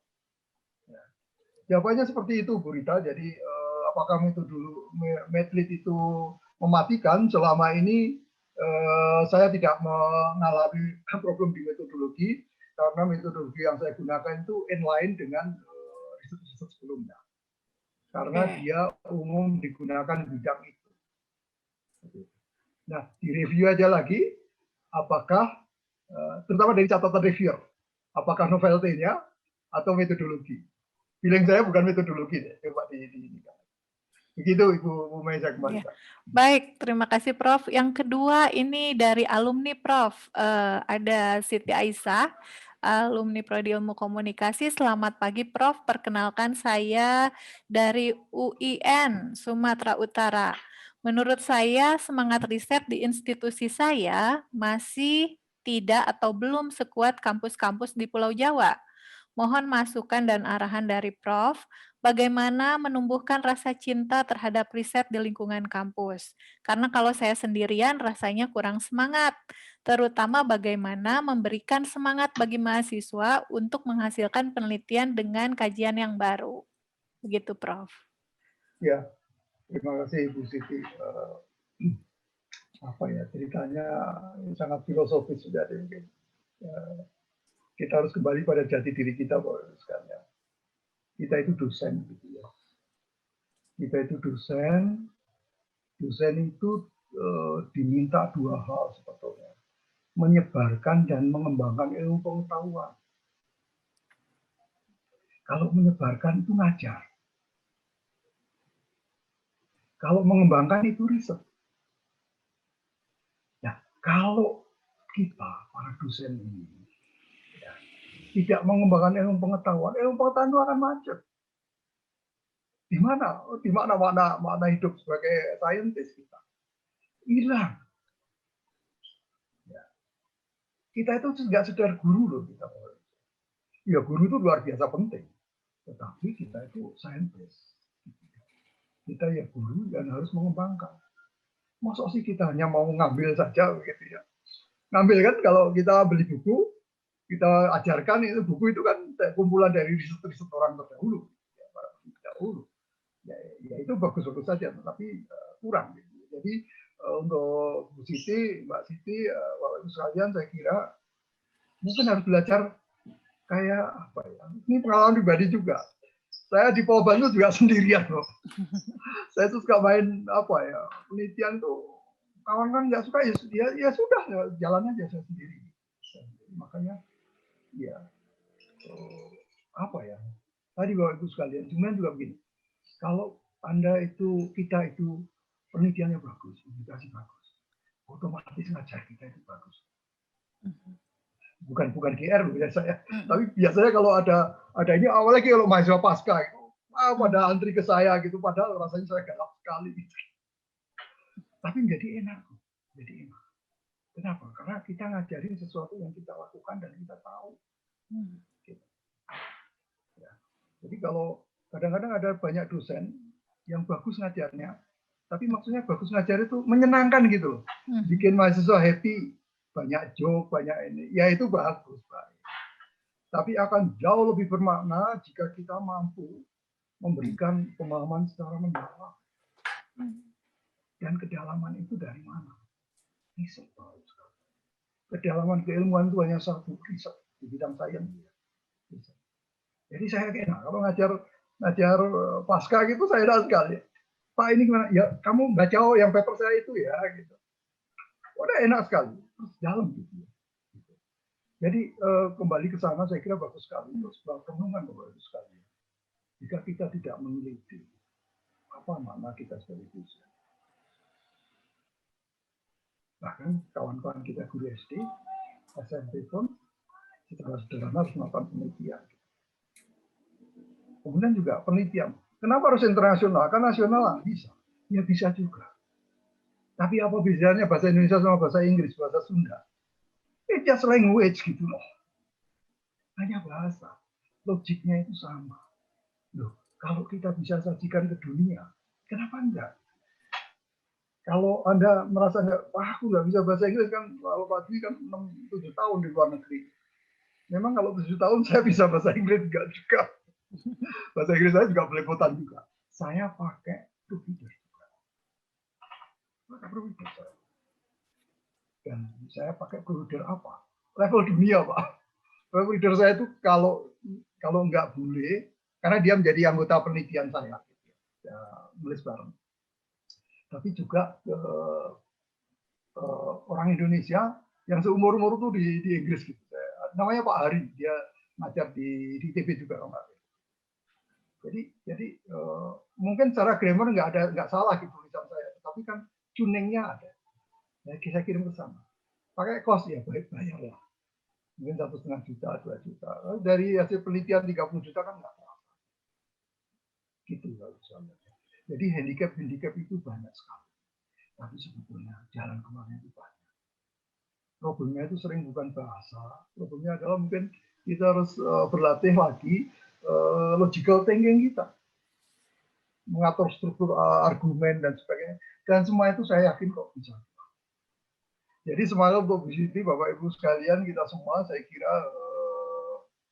apa namanya ya, kalau nggak meneliti tadi gitu ya, terus ngapain? Nggak dalam. Kembali lagi Bu Mei, Bu. Iya, baik. Terima kasih Prof. Berikutnya ada pertanyaan ketiga dari Fakultas Ekonomi dan Bisnis, Pak Caniwan. Prof, izin bertanya, apakah ada perbedaan strategi untuk submit ke paper Q1 atau Q3 supaya optimal dan diterima? Jangan sampai kita effortnya untuk Q1, tapi ketika submit ke Q3, sebaliknya submit ke Q1, effortnya Q3 sehingga ditolak. Yang kedua, bagaimana meningkatkan H-index, terutama seperti Prof yang sudah 2 digit. Begitu, Prof. Ya, terima kasih Pak Chan tadi ya. Ya. G1, G3, aduh saya agak ini gitu ya. Bapak Ibu sekali kalau Bapak lihat itu tulisan saya itu G1 itu 15, G2 itu 14, G3 mungkin juga 14, G4 malah mungkin 3 atau 2. Saya itu kalau nulis Bapak Ibu sekalian, saya nggak berpikir Ki dulu saya. Saya tuh nggak pernah berpikir Ki. Ki itu apa? Nggak ini.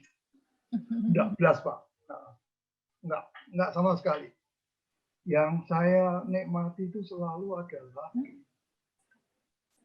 kontribusi keilmuan paper ini apa sih? Cukup dalam enggak sih paper ini? Saya itu selalu begitu. Kemudian setelah cukup dalam atau tidak, itu judgement-nya dari mana? Dari pas tadi, dari literatur.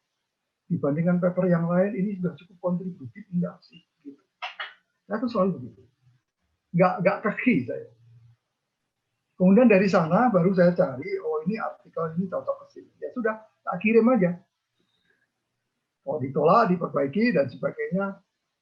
Nah, beberapa paper itu saya merasa kadang-kadang ngeropok. Ujuk-ujuk, udah pengen gitu.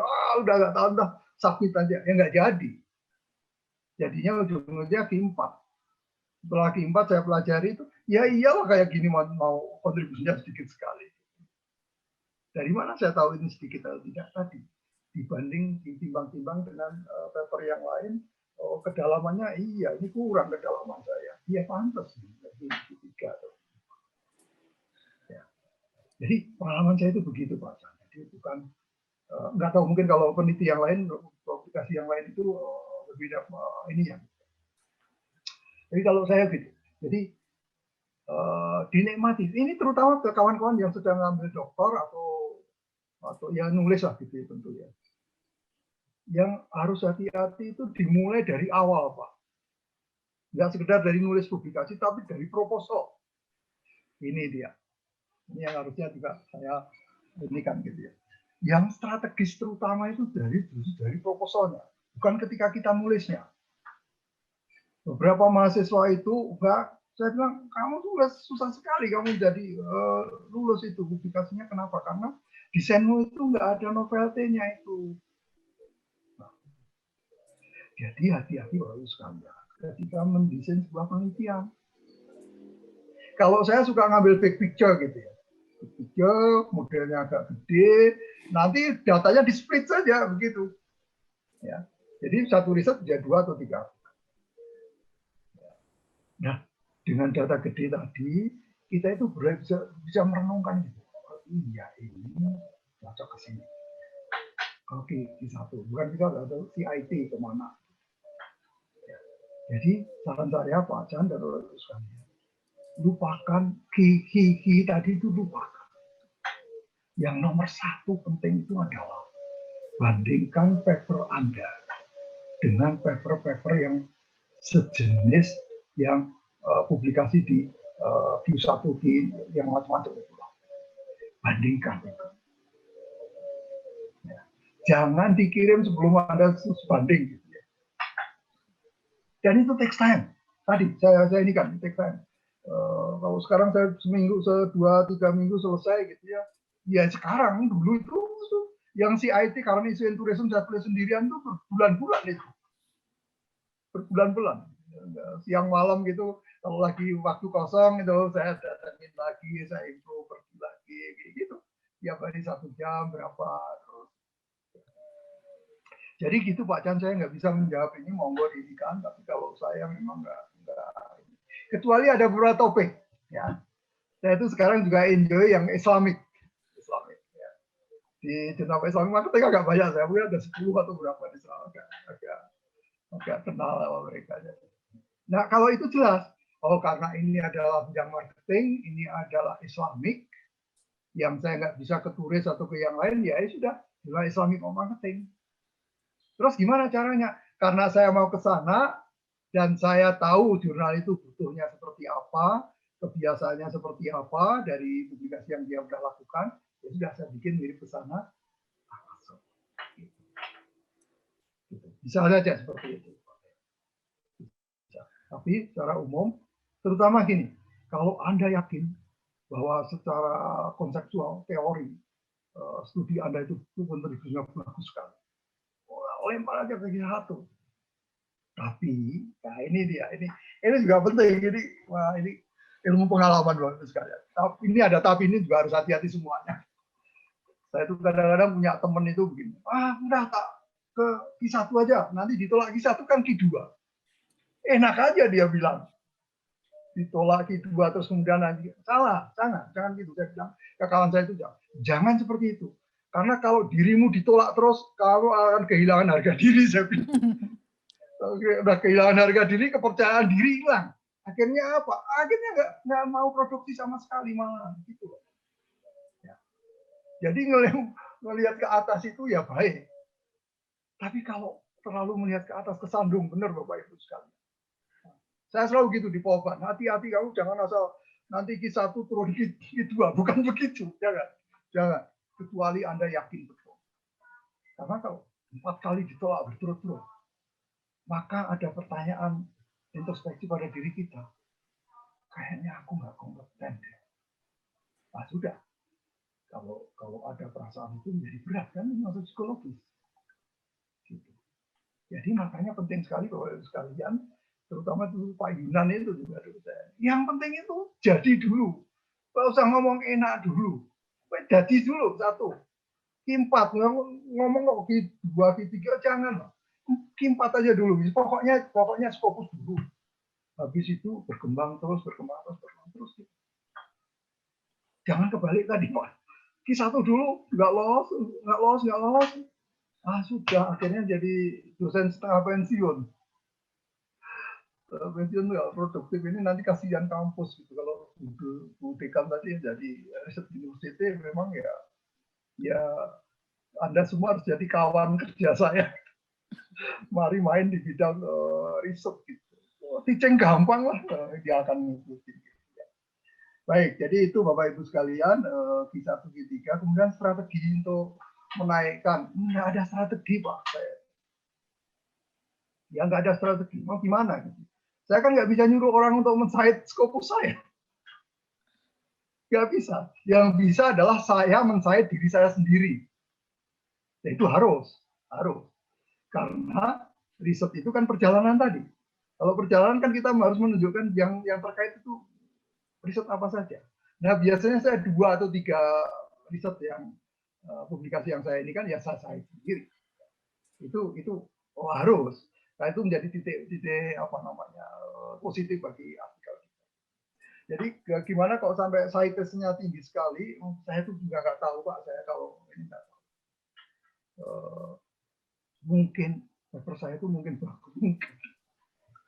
terus topiknya itu pas diminati banyak orang, kali begitu. Kadang-kadang banyak dihubungi Pak, suruh macam-macam gitu ya. Tahu dari mana dia? Oh, dari dia.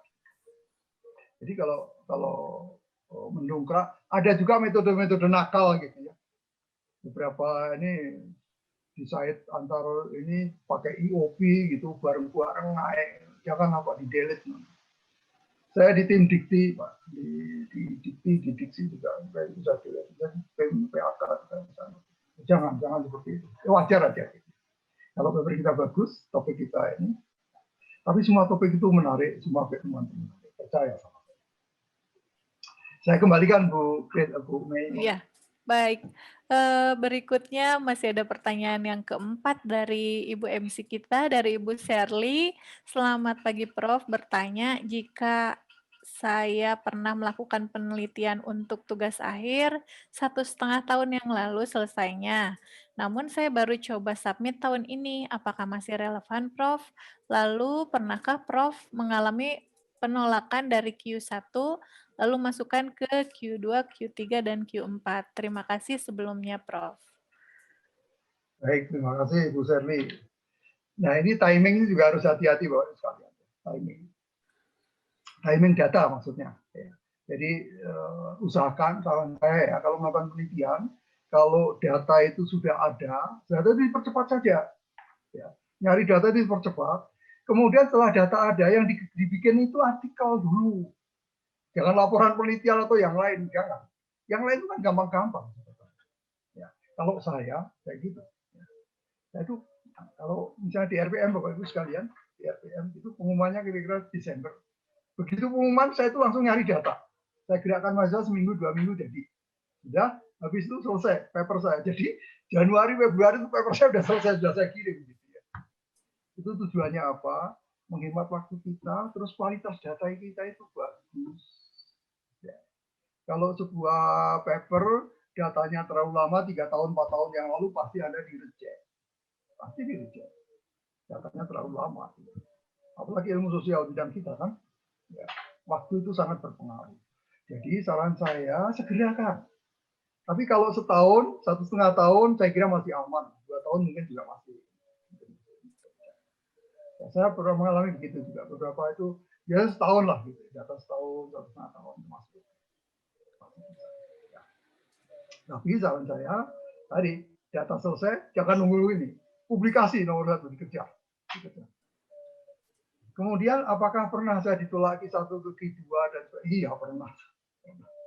Dari Q1 ke Q2 saya turunkan levelnya Q3, iya, selalu begitu. Selalu begitu, ya. Dari Q1, Q2, iya, biasanya sampai Q3.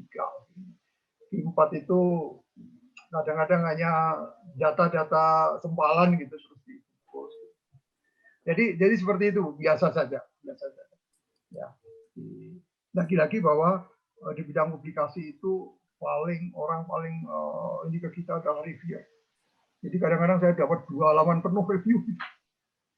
Awalnya dulu keringatan saya, wah saya bodoh banget sih saya digini-giniin orang gitu. Padahal dulu pikir gitu, terus saya pikir ke sini ya memang masih bodoh. Bukan apa-apa, mereka adalah orang independen, dia ahli bidang itu sehingga meaningful sekali. Jadi kalau dari Q1 itu biasanya 3, 4, atau 5 review. Jadi kadang-kadang 4, 5 halaman bisa jadi saya.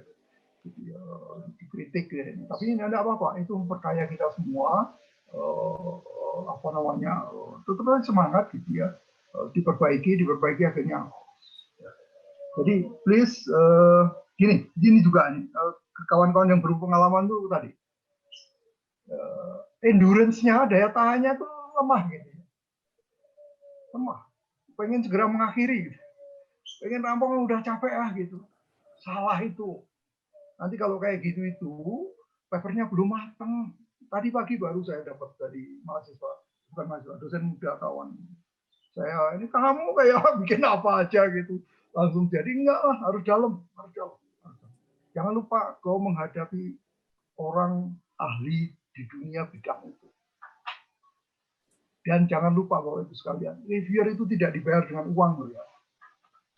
kita dibiar ke akses artikel. Jadi kalau saya mereview di Elsevier gitu, saya dikasih satu review saya selesaikan tuh dikasih akses 30 artikel. Jadi tidak dibayar uang. Artinya apa? Kita itu benar-benar ini, Pak. Nothing tulus gitu loh. Jujur ini gitu. Ngasih masukan. Nah itu valuable sekali. Ya. Jadi jangan ini Bapak sekalian harus matang.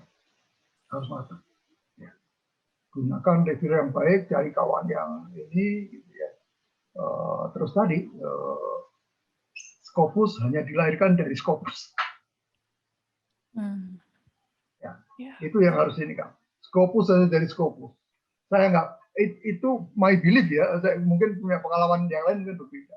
Saya yakin betul itu. Kalau tumpuan riset Anda bukan kelas Scopus, nggak bisa masuk Scopus. Berat sekali. Berat sekali. Begitu Ibu Seri, mudah-mudahan menjawab ya. Ya, ya. Berikutnya, Prof, masih ada dari Ibu Gayes dari Prodi Ilmu Komunikasi. Selamat siang, Prof. Senang sekali bisa mendengar banyak inspirasi. Saya ingin bertanya bagaimana caranya menentukan novelty pada sebuah riset. Karena saya masih seringkali bias dan juga bagaimana memastikan bahwa riset yang dibuat itu dapat memberikan dampak yang cukup luas. Hatur nuhun, Prof. Sebentar. Saya harus buka paper yang mana? Saya buka paper aja ya Bu ya. Mangga Pak. Nah, biar agak, saya juga memanasi Pak Yunan tuh. Pak Yunan tuh dulu rajin sekali ketika jadi kawan saya, nggak tahu sekarang kayak apa. Masih rajin Pak, gitu. Sangat rajin. Ikhlas Pak. Makanya harus sowan ini Pak.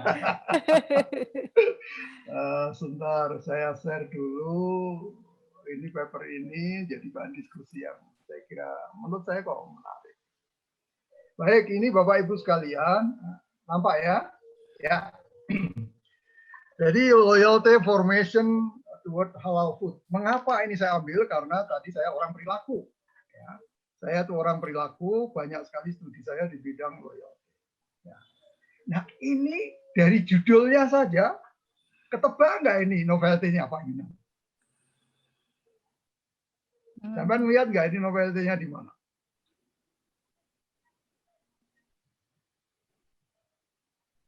Religiosity pemodelannya Pak. Ya. Ada di halal food ya Pak? Ya, bukan. Novelty-nya itu ini integrasi dua pendekatan ini. Modelingnya ya Pak ya? Modelingnya ya. Betul. Jadi paper ini dari judulnya udah kelihatan ini novelty-nya ada. Kenapa? Dia mengintegrasikan model ini sama model ini. Sama persis kan Bapak Ibu sekalian ketika Anda melakukan S2, S3 dulu juga seperti ini. Cuman kadang-kadang kalau nggak pengalaman bagaimana membungkusnya, akhirnya nggak jadi Scopus. Ya, jadi ini salah satu itu ini. Nah, contoh yang lain tentu banyak. Gitu. Nah, kalau Anda lihat Bapak Ibu sekalian di paper saya ini, bacaannya adalah lihat bahwa kalau Bapak lihat baca paper nomor 1 ini menunjuk bukan. Paragraf pertama isinya adalah saya ingin menunjukkan bahwa industri makanan ini, halal food, itu penting sekali. Ya. Berapa? Karena dia mencakup segini loh. Luar biasa besar, penting. Gitu. Saya selalu mengatakan begitu. Kalau nulis paper saya itu bunyinya seperti ini, Pak. Jadi paragraf pertama, this is very important on the industry. Saya nggak ngomong Indonesia. Ini Indonesia itu hanya setting kan. Kita harus ngomong global. This is very important. Ya. Kemudian yang kedua, Bapak Ibu sekalian, paragraf kedua itu membicarakan bahwa integrasi dua model ini penting sekali dan belum pernah ada yang melakukan. Udah itu isinya. Ya. Kemudian nomor 3, Bapak Ibu sekalian, lihat. Paragraf 3 itu isinya adalah tujuan dan di Indonesia baru saya ngomong. Mengapa dia penting di Indonesia? Itu harus ada. Ya. Jadi ini di sebuah artikel itu menurut pengalaman saya, Bapak Ibu sekalian, isinya itu 3, bahwa ini tuh penting sekali industri ini. Ya. Kemudian yang kedua, secara teori ini belum banyak diketahui. Nah, kalau banyak sudah diketahui, maka kontribusinya penting sekali. Kenapa? Karena di Indonesia ya 17% global market itu di Indonesia, kok penduduknya unsur terbelakang. Jadi penting dilakukan di Indonesia. Nah, kalau Bapak Ibu perhatikan semua paper saya, di paragraf terakhir introduction itu saya selalu menyebut di sini. Mengapa dia studi di Indonesia itu penting? Itu memberi justifikasi pada reviewer bahwa ini tuh penting sekali. Ya, jadi biasanya berapa? 150 ya. di introduction ini, Bapak Ibu sekalian, Pak Yunan, isinya 2 hal tadi. Satu, novelty, yang kedua adalah signifikansi. Pentingnya apa dia? Isinya hanya itu di paper saya. Dan kalau Bapak Ibu baca juga paper-paper yang bagus, itu kurang lebih isinya itu. Kita harus mampu meramu itu. Kita diharapkan mampu meramu. Ya. Kemudian yang lain, ini kunci itu di introduction. Ya. Kalau introduction-nya udah bagus, lolos. Kalau introduction-nya nggak bagus, ya sudah. Ya kita samalah sebagai reviewer, sebagai Bapak itu juga banyak sebagai reviewer. Kalau kita mereview, abstraknya jelek, ini sudah ini pasti nggak lulus. Nah, jadi begitu Bu Gayas tadi ya, novelty itu seperti itu. Kemudian kalau Anda lihat di model, nah ini juga kebanggaan saya paper, kebanggaan itu ini. Saya anggap ini paper yang bagus, ukuran saya gitu ya. Tampilannya juga bagus. Ya. Dia, ini sombong sekali penelitinya. Sama saya kadang-kadang. Lihat, jadi yang merah ini adalah model quality model itu seperti ini. Kemudian yang biru itu model yang lain. Dari digital loyalty model. Kenapa saya menemukan 2 ini? Karena ini juga dalam perjalanan penelitian saya menemukan ini, saya gabung, dikasih embel-embel di konteks halal food. Jadi seperti ini. Ya. Nanti kalau saya ketemu Pak Yunan, paper ini tolong diubah dari halal food menjadi halal insurance. Udah jadi paper dia. Begitu. Pak Yunan dari ketawa dikerjain aja deh. Ya artinya kita kawan Pak. Ya. Jadi begitu Bapak Ibu sekalian ya. Kalau metode yang lain itu sederhana saja. Kayak Richard, udah aja tiru orang lain cara menulis sel itu seperti apa, seperti apa. Sudah standar kok. Ya, standar. Yang ke bawah itu menurut saya gampang. Ya. Udah hasilnya jadi seperti ini. Discussion ya sudah aja tinggal narik discussion. Apalagi tadi yang tawaran saya Pak Yunan ini diganti ke halal finance. Sudah, plug aja semua, tinggal di-adjust. Ya artinya bukan pekerjaan mudah juga, bukan gitu maksud saya. Tapi menjadi gamblang gitu loh. Langkah itu gamblang. Ya. Kira-kira begitu Bu Gayas ya. Jadi ini hanya salah satu saja. Contoh-contoh lain saya kira juga banyak gitu ya. Cara mendikan novelty di paper saya itu juga beda-beda banyak metode. Kira-kira seperti itu Bu Gayas, saya kembalikan ke Bu Main. Ya, baik. Nanti kalau Pak Yunan mau ajak-ajak saya juga boleh ya Pak. Berikutnya ada pertanyaan dari Pak Syaputra dari Adbis. Izin bertanya Prof, setelah paper terbit menjadi salah satu jurnal, tugas berikutnya adalah bagaimana supaya jurnal tersebut hanya banyak disitasi oleh penelitian yang lain. Apakah ada secara alamiah sudah pasti akan disitasi atau ada tools tertentu, Prof? Mohon arahannya. Dari Pak Saputra. Baik Pak Saputra, ini apa ya? Ini pertanyaan yang paling sulit bagi saya, karena saya nggak bisa jawab. Saya itu alamiah Pak Saputra, terus terang saya alamiah sekali. Saya nggak, kan kadang-kadang disarankan juga oleh publisher untuk bikin Twitter, untuk bikin macam-macam gitu loh Pak, sosial media begitu. Nah saya nggak ini, Pak Inan kata iya Pak, ini udah tua sih soalnya kalau sosial media nggak terlalu ini. Jadi saya nggak bisa menjawab baiknya bagaimana Pak. Bahkan gini, kadang-kadang tadi topik itu menentukan Pak. Topik, judul. Jadi ya pinter-pinterlah kalau bikin keyword Pak Saputra dan Bapak sekalian. Karena mesin itu mencarinya keyword. Ya. Carilah keyword yang pas gitu. Sehingga menarik. Gitu. Saya tuh punya beberapa key 2 saya tuh sampai sekarang hanya nggak ada yang saya juga ada Pak. Padahal menurut saya papernya bagus gitu. Ya mungkin bagi saya bagus, tapi bagi orang lain nggak terlalu bagus. Ya, jadi bagaimana caranya? Saya kira kecuali cara-cara konvensional ya Pak ya, kita sebarkan ke kawan, itu bisa. Kalau ini kita site sendiri 1-2 paling banter. Kalau cara tertentu enggak. Yang penting jangan pakai metode Cobra ya Pak ya. Cobra untuk citation yang apa ya, saling men-cite sendiri antara kelompok itu dalam IOP atau apa, jangan pakai. Begitu Pak Saputra, mohon maaf kalau yang mampu enggak. Mungkin bapak-bapak yang muda itu lebih tahu bikin sosial media untuk mempercepat ini gitu ya. Tapi yang pasti yang mudah adalah kalau paper kita bagus. Paper saya yang waktu master itu sekarang itu di Scopus mungkin di site 700 atau 600 gitu. Saya kaget juga itu. Loyalty di bidang hotel waktu saya tesis. Waktu itu papernya sederhana sekali.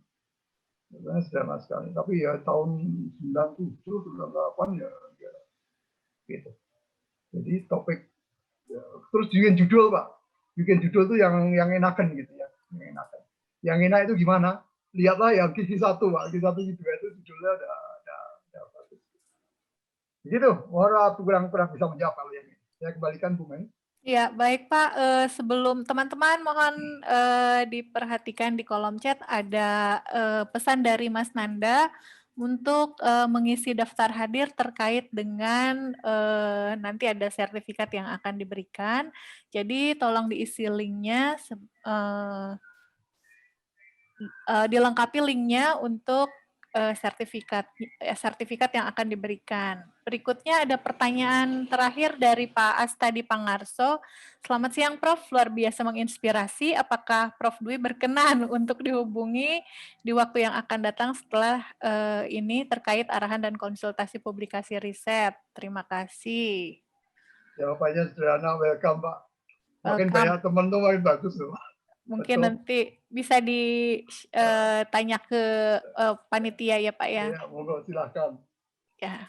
Ya, baik, dengan demikian acara webinar tips dan trik untuk publikasi yang bereputasi hari ini telah selesai. Alhamdulillahirabbil alamin. Sebelum saya kembalikan ke MC, saya ingin menyampaikan sebuah pantun, bahwa keranjang berisi roti, beli ikan di pasar pagi. Mari kawan berpartisipasi melalui publikasi bereputasi. Terima kasih, sekian dari saya sebagai moderator, saya kembalikan lagi ke MC.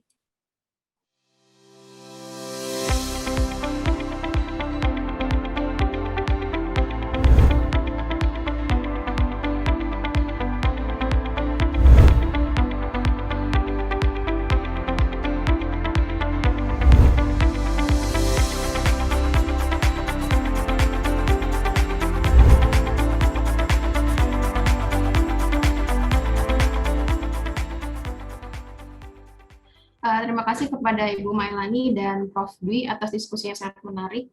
Saya pribadi sebagai dosen muda gitu ya mendapatkan banyak ilmu ya dari pemaparan yang telah Prof Dwi tadi sampaikan, dan semoga hal yang sama juga dirasakan oleh hadirin yang datang pada webinar hari ini. Selanjutnya kami dari Fakultas Komunikasi dan Bisnis Universitas Telkom akan menyerahkan e-sertifikat kepada Prof Dwi Suhartanto selaku pemateri hari ini. Ya. Sertifikat ini nanti akan kami kirimkan kepada lewat email Prof. Selagi saya mewakili FKB Universitas Telkom mengucapkan sangat-sangat terima kasih atas ilmu yang bermanfaat pada hari ini. Ya, Pak. Nah, tidak terasa kita sudah sampai di penghujung acara. Kepada para hadirin, sekali lagi dimohon untuk mengisi feedback yang ada di link di chat Zoom untuk keperluan sertifikat dan daftar hadir. Baiklah, demikian webinar tips dan trik penulisan artikel untuk publikasi bereputasi di bidang social science. Mohon maaf jika ada salah kata dan perbuatan.